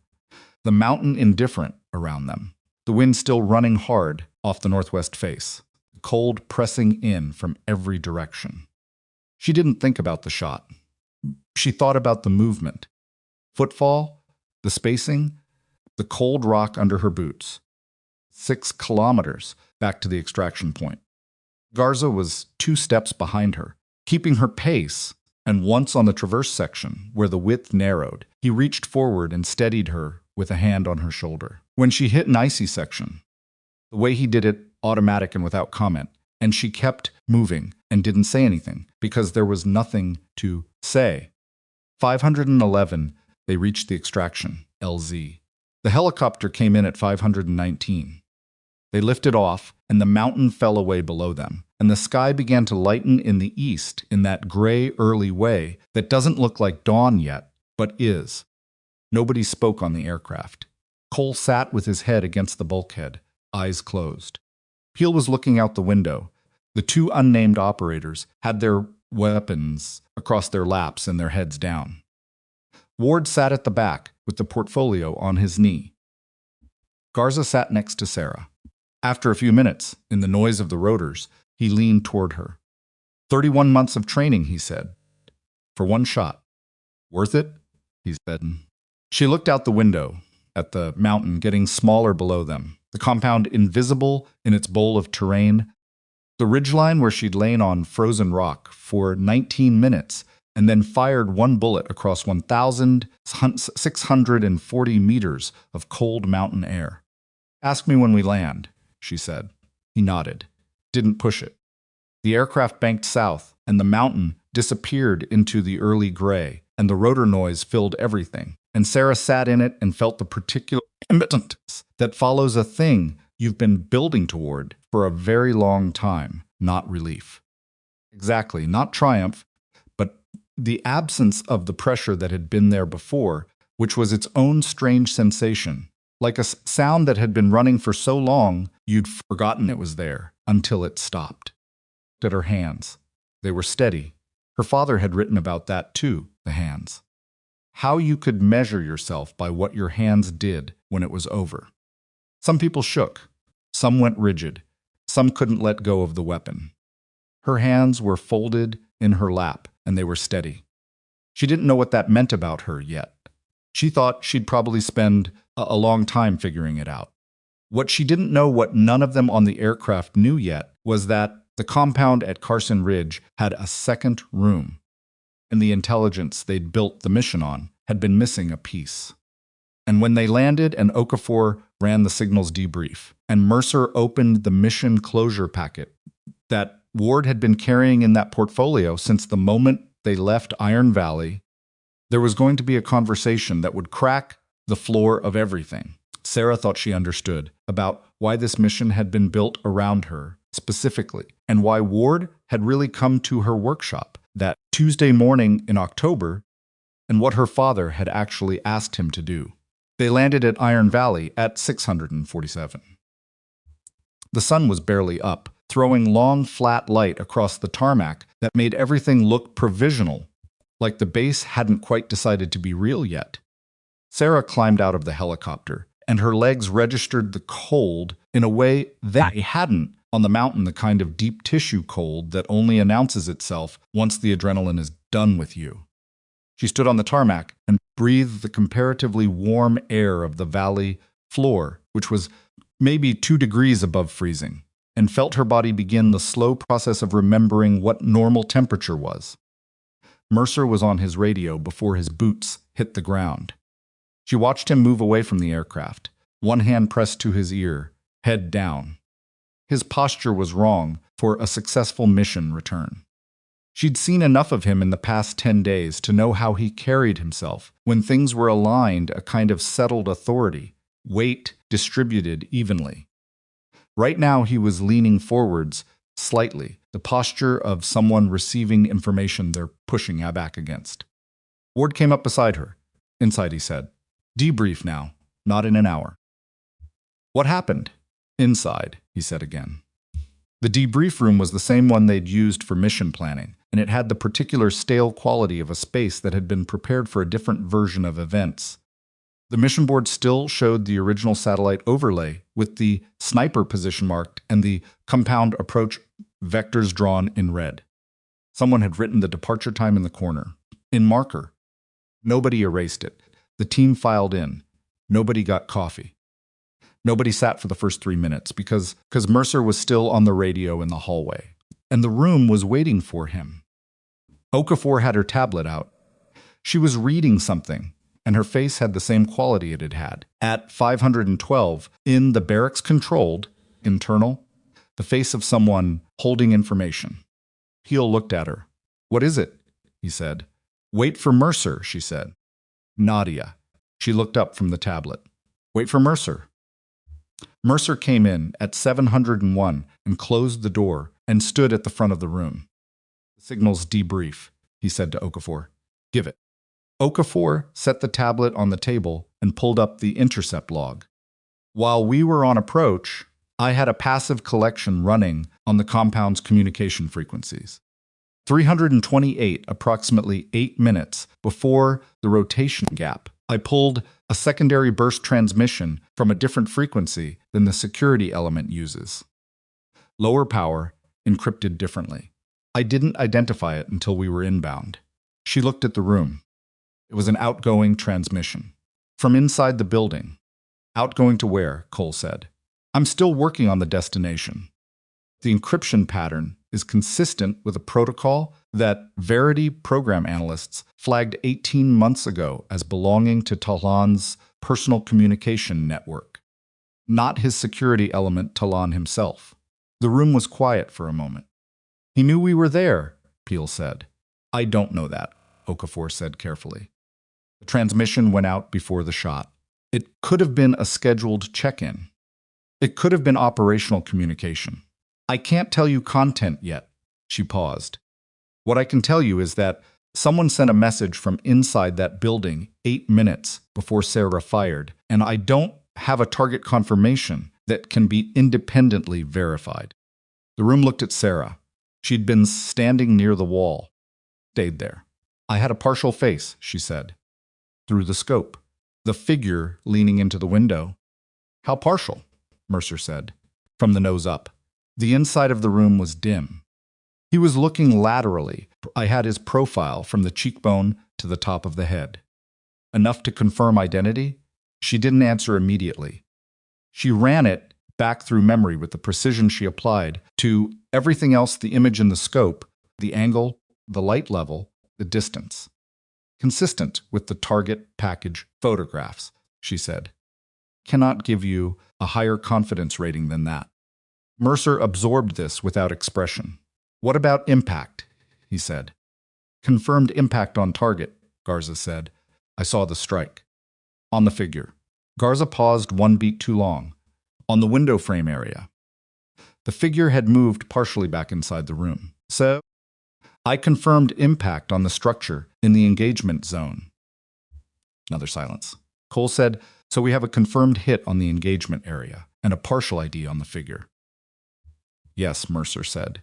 And an outgoing transmission we can't read yet that went out 8 minutes before the shot. Yes, that's not a confirmed kill, Peel said. No, Mercer said. It's not. Ward stepped forward from the back wall where he'd been standing. Intel isn't running the transmission analysis now. We should have a preliminary read within 4 hours. Until then, we hold assessment status at probable. Probable, Peel said. He didn't put anything in the word. He didn't need to. Sarah pushed off the wall. I need to say something. Mercer looked at her. I took the shot I had, she said. In the window I had. With the information I had available at the moment of engagement. The target profile matched. The position matched. The timing matched. She looked at the room evenly. The intelligence package was incomplete. That's an intelligence problem. Not a shooting problem. Nobody argued with that. Peel looked at his hands on the table. Cole was looking at the mission board. Garza was looking at her. Nobody's questioning the shot, Mercer said. Somebody in this room is thinking it, she said. I'd rather it be said. Another silence. Longer this time. Then Peel said, the thought I'm having is not about the shot. It's about what Talon knew and when he knew it. He looked at Mercer. That transmission was an alert. If someone flagged our approach and he had 8 minutes, he could have had a stand-in at the window. The room temperature seemed to drop 2 degrees. A stand-in, Cole said. It's a tactic. You think you might be under observation. You put someone of approximately the right profile at the expected position at the expected time. The real target is somewhere else in the building. Peel's voice was flat. It's not paranoia. Talon's operated in denied environments for 15 years. He knows how we work. Ward said, that analysis is valid. It's also speculative. 4 hours for the transmission, Red, Peel said. I can wait 4 hours. Sarah went to the armory. Not to work her brain wasn't in a condition for fine motor work on other people's rifles. She went because it was her space and it smelled the way she needed it to smell. And nobody came there unless they had a reason. She sat on the stool at the bench and put her hands flat on the surface and looked at the unfinished work from scope housing with the cracked ocular, still waiting The trigger group been fitting when Ward first walked in. Felt like something from a different chapter of her life, which it was. She was sitting there when Ward came in 40 minutes later. She heard the boots on the concrete and knew by the weight and cadence that it was him. He pulled the other stool out and sat across from her. Neither of them said anything for a moment. "The portfolio," she said finally. Ward looked at her. "On the helicopter," she said. "You were holding it the whole flight back. You didn't open it. Usually when you have that thing in your hands, you're referencing something." She looked at him steadily. "You already knew about the second room." Ward's expression didn't change. Not guilty, not surprised. Just old, in the way that people look when they've been carrying something for long enough that the weight has become structural. "There's a second file," he said. "I figured." He opened the portfolio on the bench. He pulled out a single document, not the mission brief, not the Verity program file, but something older. Paper was different. The classification header at the top was from a different era of documentation. He set it in front of her. She didn't pick it up. She read it where it lay. It was a mission report. The operational designation was Operation Karun Valley. The date was 9 years ago. The primary action officer listed was Colonel Ethan Ward, which she already knew. The objective was listed, the approach, the support element composition. Then she got to the subsection marked Operational Outcome, and she stopped. The report said that the primary target of Operation Karun Valley, Commander Reza Talon, had not been at the confirmed location when the assault element arrived. That Talon had received advance warning of some nature. That the operation had been compromised. Benjamin Voss, the mission's precision support element, had been engaged by a secondary force that had been pre-positioned on the exfil route, indicating that the compromise had included knowledge of the extraction plan. She'd read the report that said her father died in an ambush. She'd read it at 18, when they gave her his service record. What she had not read was the next page. The next page was a supplemental intelligence assessment, classified above the original report. She could tell by the different header, the different fonts, size institutional documents from different classification tiers had different formatting in that period. The supplemental said that intelligence analysis conducted after Karun Valley had identified a probable intelligence compromise within the planning cell, that a secondary SIGINT intercept pulled from the Karun Valley communication traffic in the 36 hours before the operation showed an outgoing encrypted transmission from inside the planning facility. The same encryption pattern, the same communication protocol. She read that sentence twice. Then she looked at Ward. "There was a leak," she said. "Someone in the planning cell told Talon." "Yes," Ward said. 9 years ago. There was a leak again. Before this operation. She kept her voice even. It cost her. The same protocol, the same encryption. We don't know it's the same person. Protocol was used by multiple networks in Talhan's sphere. But it's possible. Yes. She looked down at the document. Who had access to the Karsin Ridge planning? On our side. Limited. Mercer, myself, the core team, and Ward stopped. "And," she said. He was quiet for a moment.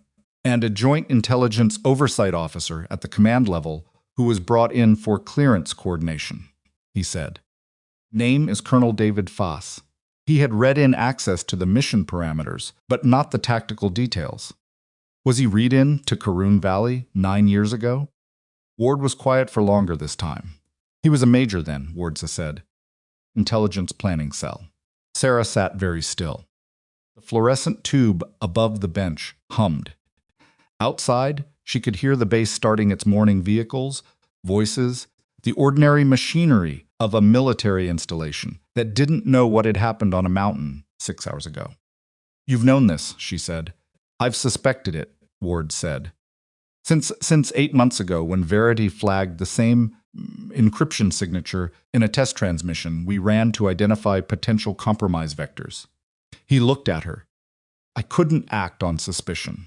I needed an operation that would produce either confirmation or elimination. She understood. Karsin Ridge was not just about Talon. It was also a controlled test. Send a limited team with limited information. Watch who talked. Watch where the transmission went. See if the mountain confirmed the pattern. The outgoing transmission at 328, she said. You wanted Okafor to catch it. I wanted to see if it happened, he said. There was no transmission. The suspicion was wrong. There was. He looked at the document on the bench. Okafor is the best signals analyst this installation has. I knew she'd catch it if it was there. Sarah stood up. She walked 3 steps away from the bench, stopped, turned around. You used the mission, she said. You used Talon as the visible objective and Voss as the real one. Yes, and you used me. Ward held her gaze. Because of the Verity file. Because you had 31 months of data on a shooter nobody in the institutional system knew existed, which meant no one who might be compromised could flag the asset. He was quiet. If you'd pulled a shooter from the operational pool, Voss would have seen the personnel request. He would have known. Yes, I was your blind spot, she said. That's why you came to my workshop. Not because I was the only one who could make the shot. Because I was the only one whose name wasn't in any system Voss could access. Ward said nothing, which was the most honest answer he could have given. She turned away from him. She looked at the wall of tool mounts, the organized rows of equipment she'd built and maintained and used as the architecture of a life she'd constructed carefully in over 4 years in a building at the far end of a base. She thought about her father's notes, the ones she'd memorized, the ones she'd read so many times it had become breathing. The rifle is the last 10%.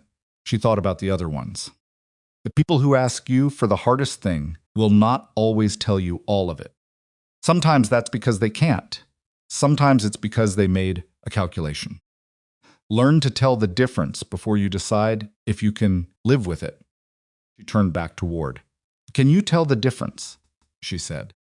He looked at her. Between the two, she said, between the times you held things back because you couldn't tell me, and the times you held things back because you calculated that I didn't need to know yet? Ward was quiet. He looked at the document on the bench. Mostly, he said. It was the most honest thing he'd said to her. She sat back down. Tell me about Voss, she said. Ward spent the next 90 minutes giving her what he had, which was enough to understand the shape of it without the institutional shape of it, without the institutional detail she didn't have clearance to access. Voss had come up through intelligence planning. He was good at the work, decorated, a man with the kind of record that accrues from being attached to successful operations rather than originating them. What the Verity analysis had flagged was a pattern in the Karun Valley debrief documents, an anomaly in the timeline of the intelligence summary that suggested the target location had been cross-referenced with Talon's known communications network in a way that wasn't authorized by the mission planning protocol. It was the kind of thing that looked like a clerical error from most angles. Verity had been built to catch clerical errors that weren't. He's still active duty, Sarah said. Yes. He has access to current operations. Yes. Limited, but yes. The transmission Okafor pulled if it confirms the same encryption protocol and traces back to Voss or a node he controls. It becomes evidence rather than pattern, Ward said. Yes. What happens then? It goes to the counterintelligence division. Comes a formal investigation. There are people above my level who will decide what comes next. And in the meantime, Voss doesn't know what we know, Ward said. Or what we suspect. Does he know the mission result? He has access to the mission closure report, which will say probable assessment on the target. Not confirmed. Not confirmed. Sarah thought about that. If Tahan was warned and moved before I fired, if the transmission at 328 was Voss alerting the compound, then Tahan is alive. And he knows we came for him. And the only operational asset he couldn't have known about is me, because I wasn't in the system. Ward nodded slowly, which means, she said, if this isn't over, if Talon surfaces again, and we have a second window, I'm still the blind spot. Ward looked at her carefully. Is that a question? He said. No, she said, it's an observation. She folded her hands on the bench. I need to know something. Ask. My father. At Karun Valley. Did he know about the potential compromise? Ward was quiet for a long time. He suspects that something was wrong, Ward said finally. The night before the operation. He came to me and said the intelligence felt too clean, too perfectly timed. Ward looked at the document on the bench. I told him we had confirmation from 2 independent sources, and the timeline was solid. He paused. I was wrong. And he walked into that exfil route, knowing something was off and not being able to prove it in time. The room held that for a moment. He trusted you anyway, she said. Yes. And now you're asking me to do the same thing. I'm not asking you anything, Ward said. Karsin Ridge is done. What comes next, if there is a next, is a different conversation. She nodded. She picked up the document from the bench and looked at it one more time. The 9-year-old mission report with the supplemental she'd never been allowed to see. Her father's name in the operational log, Benjamin Voss. No call sign in the official document. Just his name. She set it back down. Keep me informed about the transmission analysis, she said. Whatever Okafor finds, I will. She picked up the cracked scope housing and held it under the lamp. Ward watched her for a moment, then closed the portfolio and stood. For what it's worth, he said from the door. I didn't choose you because you were a useful blind spot. That was part of it. He paused. But your father asked me to watch over you. And it was a way to do that and to use the capability and to... He stopped. He seemed to run out of how to finish the sentence the way he wanted to finish it. Go, she said. Not unkindly, he went. The formal debrief reconvened at 1100. Mercer ran it. Okafor had the preliminary transmission analysis, which was not conclusive but was directional. The encryption protocol matched the flag pattern from the Verity database, and the transmission had routed through a relay node that Okafor was still tracing. She needed another 6 hours for the full trace. Mercer accepted that and moved on. The mission assessment was filed as probable target neutralization, which satisfied no one but was the accurate characterization of what they had. Peel said nothing during that portion of the debrief, which meant he was done arguing about it and had filed it in the category of things that were what they were. Cole asked about the second room. Intelligence package didn't include it, Mercer said. Why not? That's currently under review. Cole looked at Mercer for a moment, then wrote something in his notepad. At the end of the debrief, Mercer went through the standard mission, close protocol equipment, accountability, personnel status, communication security review. Then he set his papers down and looked at the room. I want to say something outside the official record, he said, which means this stays in this room. The room waited. What happened on that mountain last night was the product of 6 days of preparation by a team that had never operated together and was handed a mission package that changed 3 times before departure. He looked at each person in turn. Every member of this team executed. His eyes stopped on Sarah, including the addition. Nobody said anything. Peel looked at the table. Then he looked at Sarah. You made the shot in the window, he said. What I have to say about it. Thank you, she said. It wasn't warm between them. It wasn't unfriendly. It was the specific temperature of 2 professionals who have done a hard thing together and come out of it with a working respect that doesn't require anything more elaborate than acknowledgement. Garza, walking past her on the way out, stopped. Worth it? He said. The same question from the helicopter. She thought about it longer this time. Me when we know the transmission result, she said. He nodded. Fair. Okafor found her at 1730 in the workshop. Sarah was at the bench working on the scope. Housing her hands had steadied enough by afternoon for the fine work, and she'd needed the focus of something tactile and precise to get through the hours between the debrief, and now. She heard the footsteps and looked up. Okafor stepped inside and looked around with the interest of someone who'd never had occasion to come here before. "The trace is done," she said. Sarah set the housing down. The relay node routes through 2 cutouts, and the second cutout connects to a communication account, registered under a cover organization that appears in the Verity-flagged network database. Okafor kept her voice even, the way technical people do when they're presenting findings they've separated themselves from emotionally.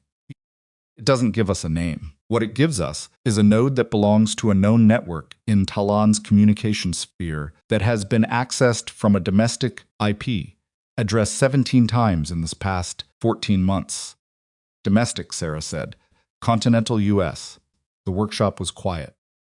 "I forwarded the full analysis to Colonel Ward and to the Counterintelligence Division 40 minutes ago," Okafor said, "along with the intercept log and the trace documentation." She paused. "I think you should know there's a name attached to the domestic IP. It doesn't appear in my analysis, because my analysis covers signals and routing, not the identity behind the access point. But someone with the right access will have it." "Voss," Sarah said. Okafor looked at her for a moment. "I can't tell you that." "I know." Okafor looked around the workshop one more time. Tools, the rifles in various states, the reload press in the corner. "You've been here the whole time," Okafor said. 4 years. "Fixing things." "Yes, and nobody knew." "A few people know now," Sarah said. Okafor looked at her with an expression that was harder to read than her signals analysis, something between assessment and something more personal. "My uncle served in a unit like the 9th, she said. "He used to say the most dangerous person in any operation is the one nobody's bothered to look at." She paused. He meant it as a warning about enemy assets. She looked at Sarah. "I think it applies the other direction, too." She left. Sarah sat in the workshop for a while after, with the lamp on and the cracked scope housing in front of her and the sound of the bass outside running its ordinary evening. She thought about what Okafor had said, about the most dangerous person being the one nobody looks at. She thought about 4 years in a building at the far end of the base that soldiers called the cave. She thought about nights at a decommissioned range 18 miles east, alone in the dark, shooting at targets nobody knew existed. She'd built something in those years. She hadn't intended it as a weapon. She'd intended it as something private, something that belonged only to her, the way certain things belong to you when the world hasn't bothered to look. But here it was, the thing she'd built. She picked up the scope housing and went back to work. 2100, her phone buzzed. A text from Ward. It said, "Voss is under investigation. Full CI involvement. The name is confirmed. I thought you should know before morning." She read it twice. Then she set the phone down and looked at the workbench. The scope housing was repaired. The trigger group beside it was waiting for the final fitting. She had 7 more tickets in the stack. She thought about her father walking into the exfil route at Karun Valley, knowing something was wrong. She thought about him trusting Ward anyway. She thought about the notebooks in their box in her closet, the handwriting pressed hard enough into the pages that it embossed the ones beneath. She thought about one specific line she hadn't thought about in a long time. "The shot you're most proud of is never the one that went perfectly. It's the one where everything went wrong and you made it work anyway." She didn't know yet if last night had been that shot or something else entirely. She wouldn't know until the investigation ran its course, and the transmission analysis reached its conclusion, and someone in a building she'd never visit made a determination about what had happened at Karsin Ridge and what happened next. What she knew was that she was sitting in her workshop at Iron Valley, at a bench she'd occupied for 4 years, with a rifle scope in her hands and 7 tickets on the stack. And the base was running its evening outside the window. And tomorrow morning, it would run its morning. She went back to work. The scope housing took another 40 minutes to finish correctly. She tested it under the lamp, checked the ocular alignment, ran the adjustment turrets through their range of motion. It was good work, the kind of work that would hold up. She set it aside and pulled the next ticket. What she didn't know yet, what was still moving through channels above her clearance level, through the counterintelligence machinery that Ward had set in motion, was that Colonel David Voss had not been alone, and that the investigation that started with a relay node and an IP address was going to open into something larger, and that when it did, someone was going to have to go back to the classified archive where Program Verity lived and look at the full scope of what had been built there. And one of the things they were going to find was a secondary file about Sarah Voss that Ward himself had never been shown. A file that answered a question she'd carried for 9 years. Question of why her father hadn't come home. The file arrived on a Tuesday, 3 weeks after Karsin Ridge, 6 days after the Counterintelligence Division formally opened the investigation into Colonel David Voss, and 2 days after the mission assessment on Tahan was upgraded from probable to confirmed. A secondary intelligence source had placed Tahan at the compound window during the engagement window, which meant the figure Sarah had seen through the scope was the right figure, which meant the SMET transmission at 328 had been an outgoing alert that reached Voss's network too late to change anything on the ground. One shot. Right figure, right window. Confirmed. She found out about the upgrade the same way she found out about most things that happened outside her workshop. Ward texted her. 4 words. Assessment upgraded. Target confirmed. She read it, set the phone down, and went back to the trigger group she was fitting. It took her about 10 minutes to process what confirmed actually meant. Not tactically, she understood the tactical implications immediately. What took time was the personal weight of it. 9 years. Her father's death. The man responsible had been alive for 9 years after the ambush at Karun Valley, running networks, supplying weapons, compromising operations, and now he wasn't. Finished the trigger group. She set it aside. She sat on her stool and put her hands flat on the bench and breathed through the particular feeling that comes when something you've been carrying for so long it stopped feeling like weight finally lifts and you. Realize the absence of it is its own kind of vertigo. She was still sitting like that when Ward came in. He was carrying the portfolio, which by now she associated with information that was going to cost her something to receive. He sat on the other stool without being invited, which was his habit, and he opened the portfolio and pulled out a document she hadn't seen before. He didn't say anything. He just set it on the bench in front of her. She looked at it. The header was Program Verity Supplemental Subject File. Below that, her name, her service number. And below that, in a font that indicated it had been added to the original document at a later date, a secondary subject designation. Benjamin Voss, call sign Phantom. She looked at Ward. What is this? Read it, he said. The document was 22 pages. The first 8 covered what she already knew her own Verity monitoring file, the 31 months of covert assessment at the decommissioned range, the performance evaluations that had been built without her knowledge. She moved through those pages quickly. Page 9 was where it changed. The Verity program, she learned, had not originated as a performance monitoring initiative. That had been its second iteration. The original program, launched 11 years ago, had been a counterintelligence operation, specifically an operation designed to identify the source of a series of compromised special operations missions in a particular theater over a 30-month period. 7 operations, all compromised at the planning stage, all sharing one common element in their intelligence preparation cycle. The program analysts had spent 8 months building the case. They had identified the common element. They had traced it to a planning cell that processed intelligence summaries for all 7 operations. David Voss had been a major in that cell. So had 3 other officers. Verity had spent a further 6 months eliminating the other 3. The case against Voss had been strong but not prosecutable, strong enough to watch him, not strong enough to move on him without risking a counterintelligence exposure that would burn other ongoing operations. So they'd watched. Karun Valley had been the 8th compromised operation. The document said, and Sarah read this sentence 3 times before she moved past it, that Verity analysts had identified the probable compromise of Karun Valley 48 hours before the operation launched. They had elevated the warning through channels. The warning had been reviewed by a senior officer at the Karsin level who had assessed it as insufficient to abort. The operation had proceeded. Her father had walked into that exfil route. She turned the page.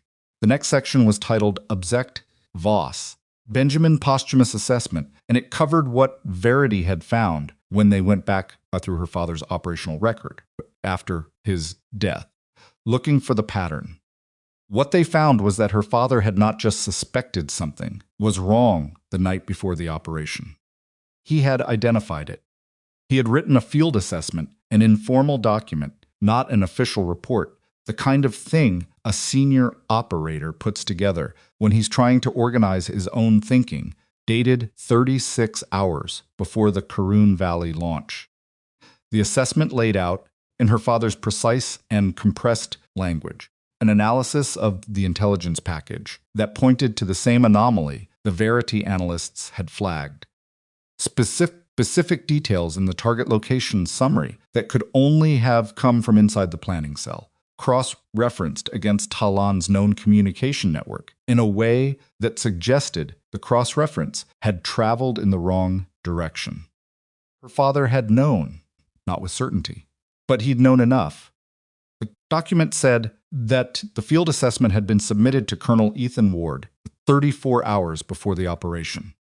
Ward had elevated it. The senior officer had reviewed it and made the same call, insufficient to abort. Her father had been told the operation was proceeding. He had proceeded with it because that was who he was. She set the document down and looked at the wall. She sat very still for a long time. Ward was watching her from the other stool. He didn't fill the silence. He let it be what it was. He knew, she said. Her voice came out level, which surprised her. Yes, Ward said. He knew the operation might be compromised. He told you. You told Command, and Command sent him anyway. Yes. And you let me believe for 9 years that it was just an ambush. Just bad luck on the exfil. Ward was quiet for a moment. I let you believe what the official record said, which was accurate as far as it went. That's not the same thing as the truth. No, he said. It's not. She picked the document up again, made herself finish it. Final section covered Verity's decision to maintain the secondary monitoring program, watching Sarah after her father's death. The rationale was in the document. In plain institutional language, the program analysts had identified that Benjamin Voss had a dependent with a probable inheritance of capability, and that the same network that had compromised Karun Valley remained active, and that at some future point, the capability and the network and the outstanding intelligence objective, Talon, might converge in a way that produced an operational solution that a conventional asset couldn't achieve. They had watched her grow into the shooter her father had made her. They had waited, and when Talon surfaced at Karsin Ridge with a 72-hour window, they had gone to Ward with her file, closed the document. How long have you known about this section? She said. The part about my father's assessment, the part about the command decision. 6 days, Ward said. The CI investigation into Voss pulled the full Verity archive as part of the evidence package. This document was in a compartment I didn't have access to until CI shared the archive. He paused. I'm telling you as soon as I was able to. She looked at him, tried to decide if she believed that the timing was what he said it was. Decided that it probably was, and that it didn't change anything that mattered. The senior officer, she said. Who made the call to proceed? Retired. Has been for 4 years. Is he in the CI investigation? The decision to proceed wasn't a compromised decision, Ward said carefully. It was a wrong decision. There's a legal distinction.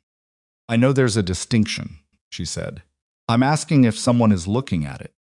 Ward was quiet for a moment. There are people looking at it. It was not the answer she wanted. It was probably the most accurate one available. She stood up and walked to the window. The base outside was running its midday vehicles on the main road. A formation moving past on the far side of the motor pool, someone yelling about a manifold somewhere in the vehicle maintenance bay. Ordinary. Completely ordinary. The kind of ordinary that sits right on top of the things that aren't. My father went on that operation, knowing it might be burned, she said to the window. And he went because that was his job, and because the people above him said go, and because he trusted the structure, even when the structure wasn't working. Yes, Ward said. And then he died because of a man who sold information for reasons I probably will never fully understand, and because another man looked at the warning and decided it wasn't enough to stop the clock. She turned around. And for 9 years, nobody told me. No, Ward said. They didn't. Why are you telling me now? Ward looked at her for a long moment. Because you've earned the right to know, he said. Because you walked onto that mountain and did what your father couldn't do, and you came back, and you deserve the truth about why it mattered. He paused. And because your father asked me before Karun Valley, before the operation, when he came to me with his assessment, he asked me that if something happened, I should make sure you eventually knew all of it. Not the official version, all of it. The workshop was very quiet. He knew he might not come back, she said. He thought it was possible. Yes. And he went anyway. Yes. She thought about the notebooks. The handwriting pressed hard into the pages. The section she'd read the most times. The one about the hands being steady when it's over. She thought about her father, sitting somewhere 36 hours before his last mission, writing an assessment that might or might not reach the right people in time, and then proceeding because that was the only thing left to do. She understood him completely in that moment. It was not a comfortable understanding. Okay, she said. Ward waited. I need you to leave, she said. I need a few hours. He stood. I gathered the document, closed the portfolio. The door, he stopped. For what it's worth, he said. And then he stopped again, because what it was worth was apparently difficult to quantify. Go, she said. Not unkindly, he went. She stayed in the workshop until 1,600. She didn't work. She sat on the stool and let the information settle through her, the way cold settles into a prone position, gradually, from the outside in, until it's everywhere, and you've adjusted to it. Yeah, you adjust, and it's just the temperature you're working in now. Her father had known. He had gone anyway. He had asked Ward to make sure she understood eventually. She thought about what that meant, not the betrayal of it, because the betrayal, what's and his, and Ward's part in it was complicated in ways she wasn't going to resolve in an afternoon. She thought about what it meant about who her father was. A man who looked at a warning he'd written himself, heard that it wasn't enough to stop the machine, and walked forward into the thing he'd warned about, because the mission was real and the objective was real, and there were people depending on the outcome, even if the process was rotten. She wasn't sure if she admired that or if it made her angry. Probably both. Probably for a long time. At 1,600, she walked across the base to the operations building and knocked on Mercer's door. He looked up from his desk. Voss, I need to talk to you about something that isn't the debrief. He set his pen down, closed the door. She closed it and sat in the chair across from his desk, which she'd never done before all their previous conversations had been standing up, in briefing rooms, on ranges, in motion. Felt different, more permanent. The Verity file, she said. He was quiet for a moment. Ward told me he was going to brief you. You knew about it. I knew about the monitoring program. Not the full archive. He looked at her steadily. What do you want to know? I want to know what happens to me now, she said. Institutionally. I'm a GS-level weapons technician on a civilian contractor classification. I was just on a classified direct action mission that doesn't exist in any paper I'm authorized to touch. The CI investigation is going to pull that mission's records. My name is in them. She held his gaze. I need to understand what my situation is. Mercer leans back slightly. Your participation in the Karsin mission is documented under a temporary operational attachment classification that Ward arranged before we left. Your clearance was elevated appropriately. You're covered. And after that? That depends on what you want, he said. She looked at him. The attachment doesn't expire for 90 days, he said. In 90 days, you either return to technician status or, he paused, or something changes. What changes? That's the conversation I was planning to have with you after the CI situation settled. He looked at her directly. I want you on the 9th, not as a contractor, as an integrated precision support specialist.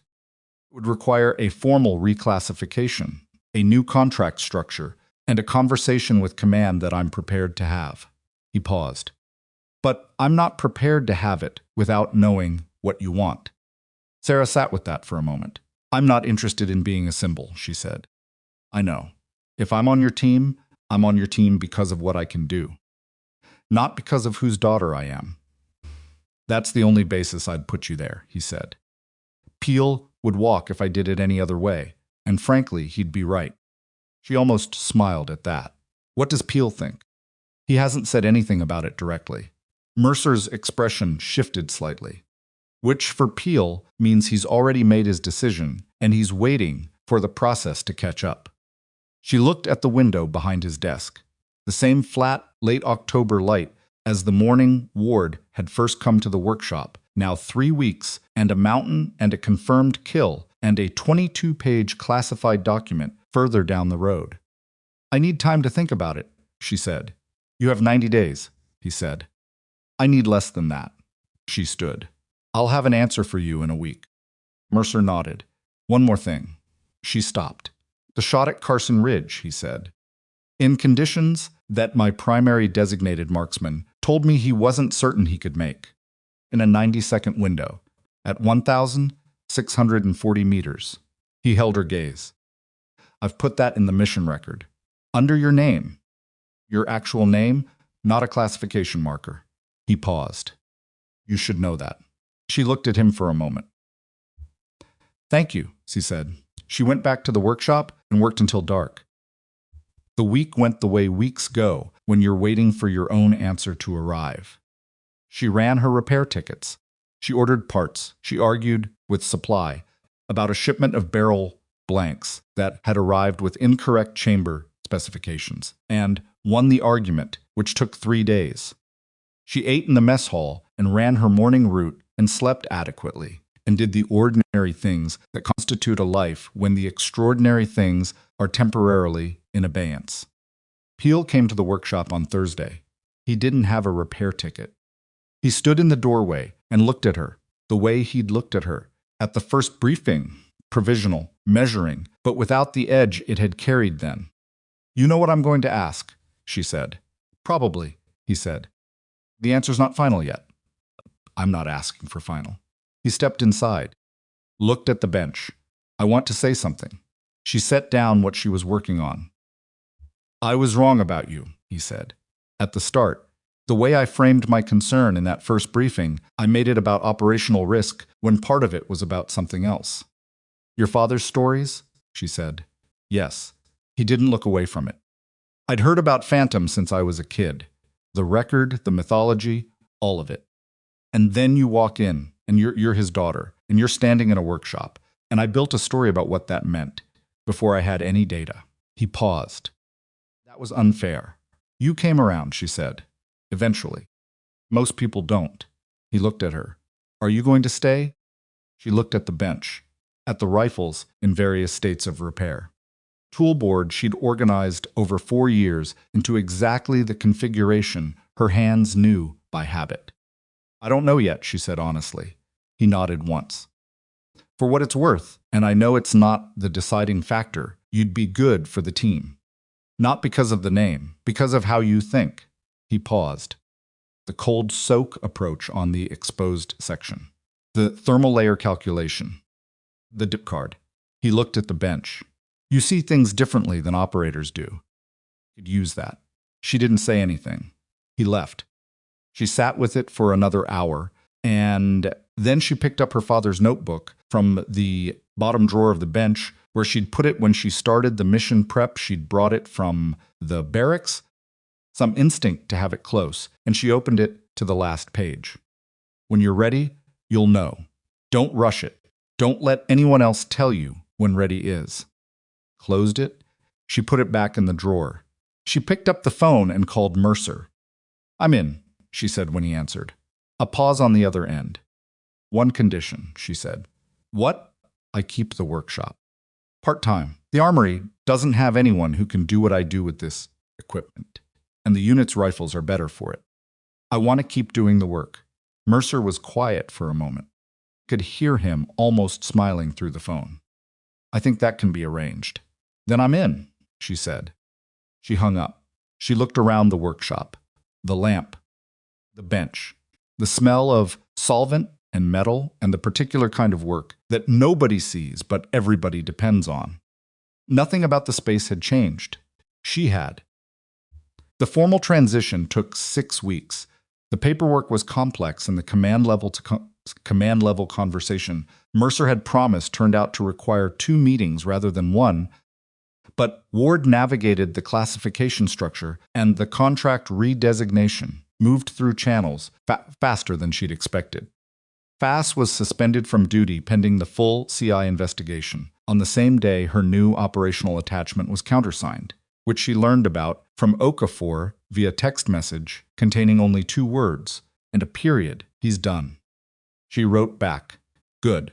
On the day her technician classification was officially suspended and her new designation activated, she was in the workshop finishing a trigger job on one of Peel's rifles. He came in at 1,430 to collect it. She handed it to him. Checked it the way a careful shooter always checks a returned weapon, because trust is not the same as verification, and ran the trigger twice with an empty chamber. That's cleaner than when it left the factory, he said. It should be, she said. He looked at her. First team training is Monday. 530. I know.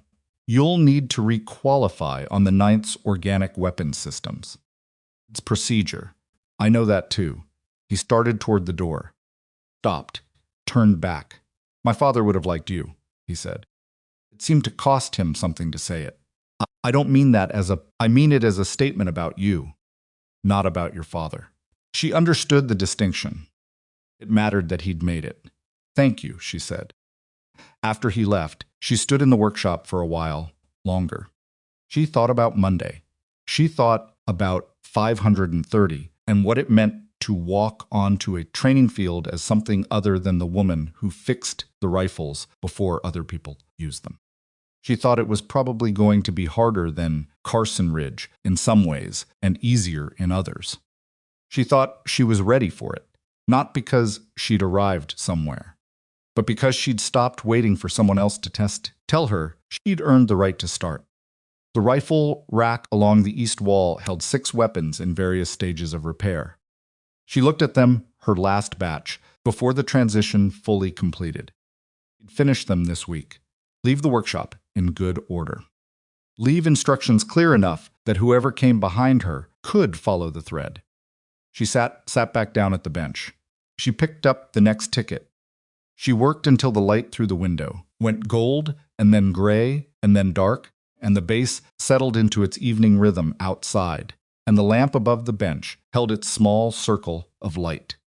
And she did the work she knew how to do with the hands she'd trained for 20 years. In the morning, everything would be different. Tonight, the work was enough. 6 months later, a young specialist named Arietta was assigned to the 9th's reconnaissance element, fresh from the advanced training pipeline. 23 years old, incapable and visibly uncertain in the way that the genuinely talented sometimes are aware enough of how much they don't know to be unsettled by it. She had a sniper qualification from the pipeline that was technically passing and practically thin, and she knew it. Peel assigned her to work with Sarah for the first 2 weeks. On the first morning, Arietta stood in the workshop and looked at the rifle Sarah was assembling and said, "I heard you're the one who made the Karsin Ridge shot." Sarah looked up. "I heard it was 1,640 meters," Arietta said. 90-second window. Sub-zero conditions. "Where'd you hear that?" "Garza." Sarah set the rifle down. "What did Garza tell you about it?" Arietta hesitated. "He said you were the calmest shooter he'd ever spotted for. He said you talked about the wind threshold like it was math, not pressure." She paused. "He said he's spotted for 12 different operators, and you were the only one who asked him to tell you to abort if the conditions weren't right." Sarah looked at her for a moment. "The shot's not the hard part," she said. "The shot is the last 10%. Arietta frowned slightly. "What's the other 90? Sarah thought about how to answer that in a way that wasn't a lecture and wasn't a platitude and wasn't her father's voice instead of her own. "Come back Monday," she said. 530. Bring your rifle and your honest assessment of where your gaps are. Gaps? The things you know you can't do yet. The distances that aren't clean. Conditions that make you hesitate." She held the young woman's gaze. "Everybody has them. The ones who move forward are the ones who stop pretending otherwise and start working the problem." Arietta was quiet for a moment. "What if the list is long?" she said. "Then we have more to work with," Sarah said. Arietta left. Sarah turned back to the rifle, finished the assembly, ran the action, checked the headspace, checked it again. Outside, the base was running its morning. The same sounds it had always made, the same machinery of an installation that did its work without caring who was watching. She was watching now, not from the cave at the far end of the compound, not from a decommissioned range 18 miles east in the dark. From here, from inside the structure, from the place she'd decided was hers. Not because anyone gave it to her, because she'd done the work and taken the shot and told the truth about what she could and couldn't do, and she'd come back from the mountain, and she'd stayed. That was all it had ever been. That was enough. The world will measure you by what it can see. Your true strength lives in what you've built in the dark, and it will speak for itself when the moment arrives. Don't wait for permission to become who you already are.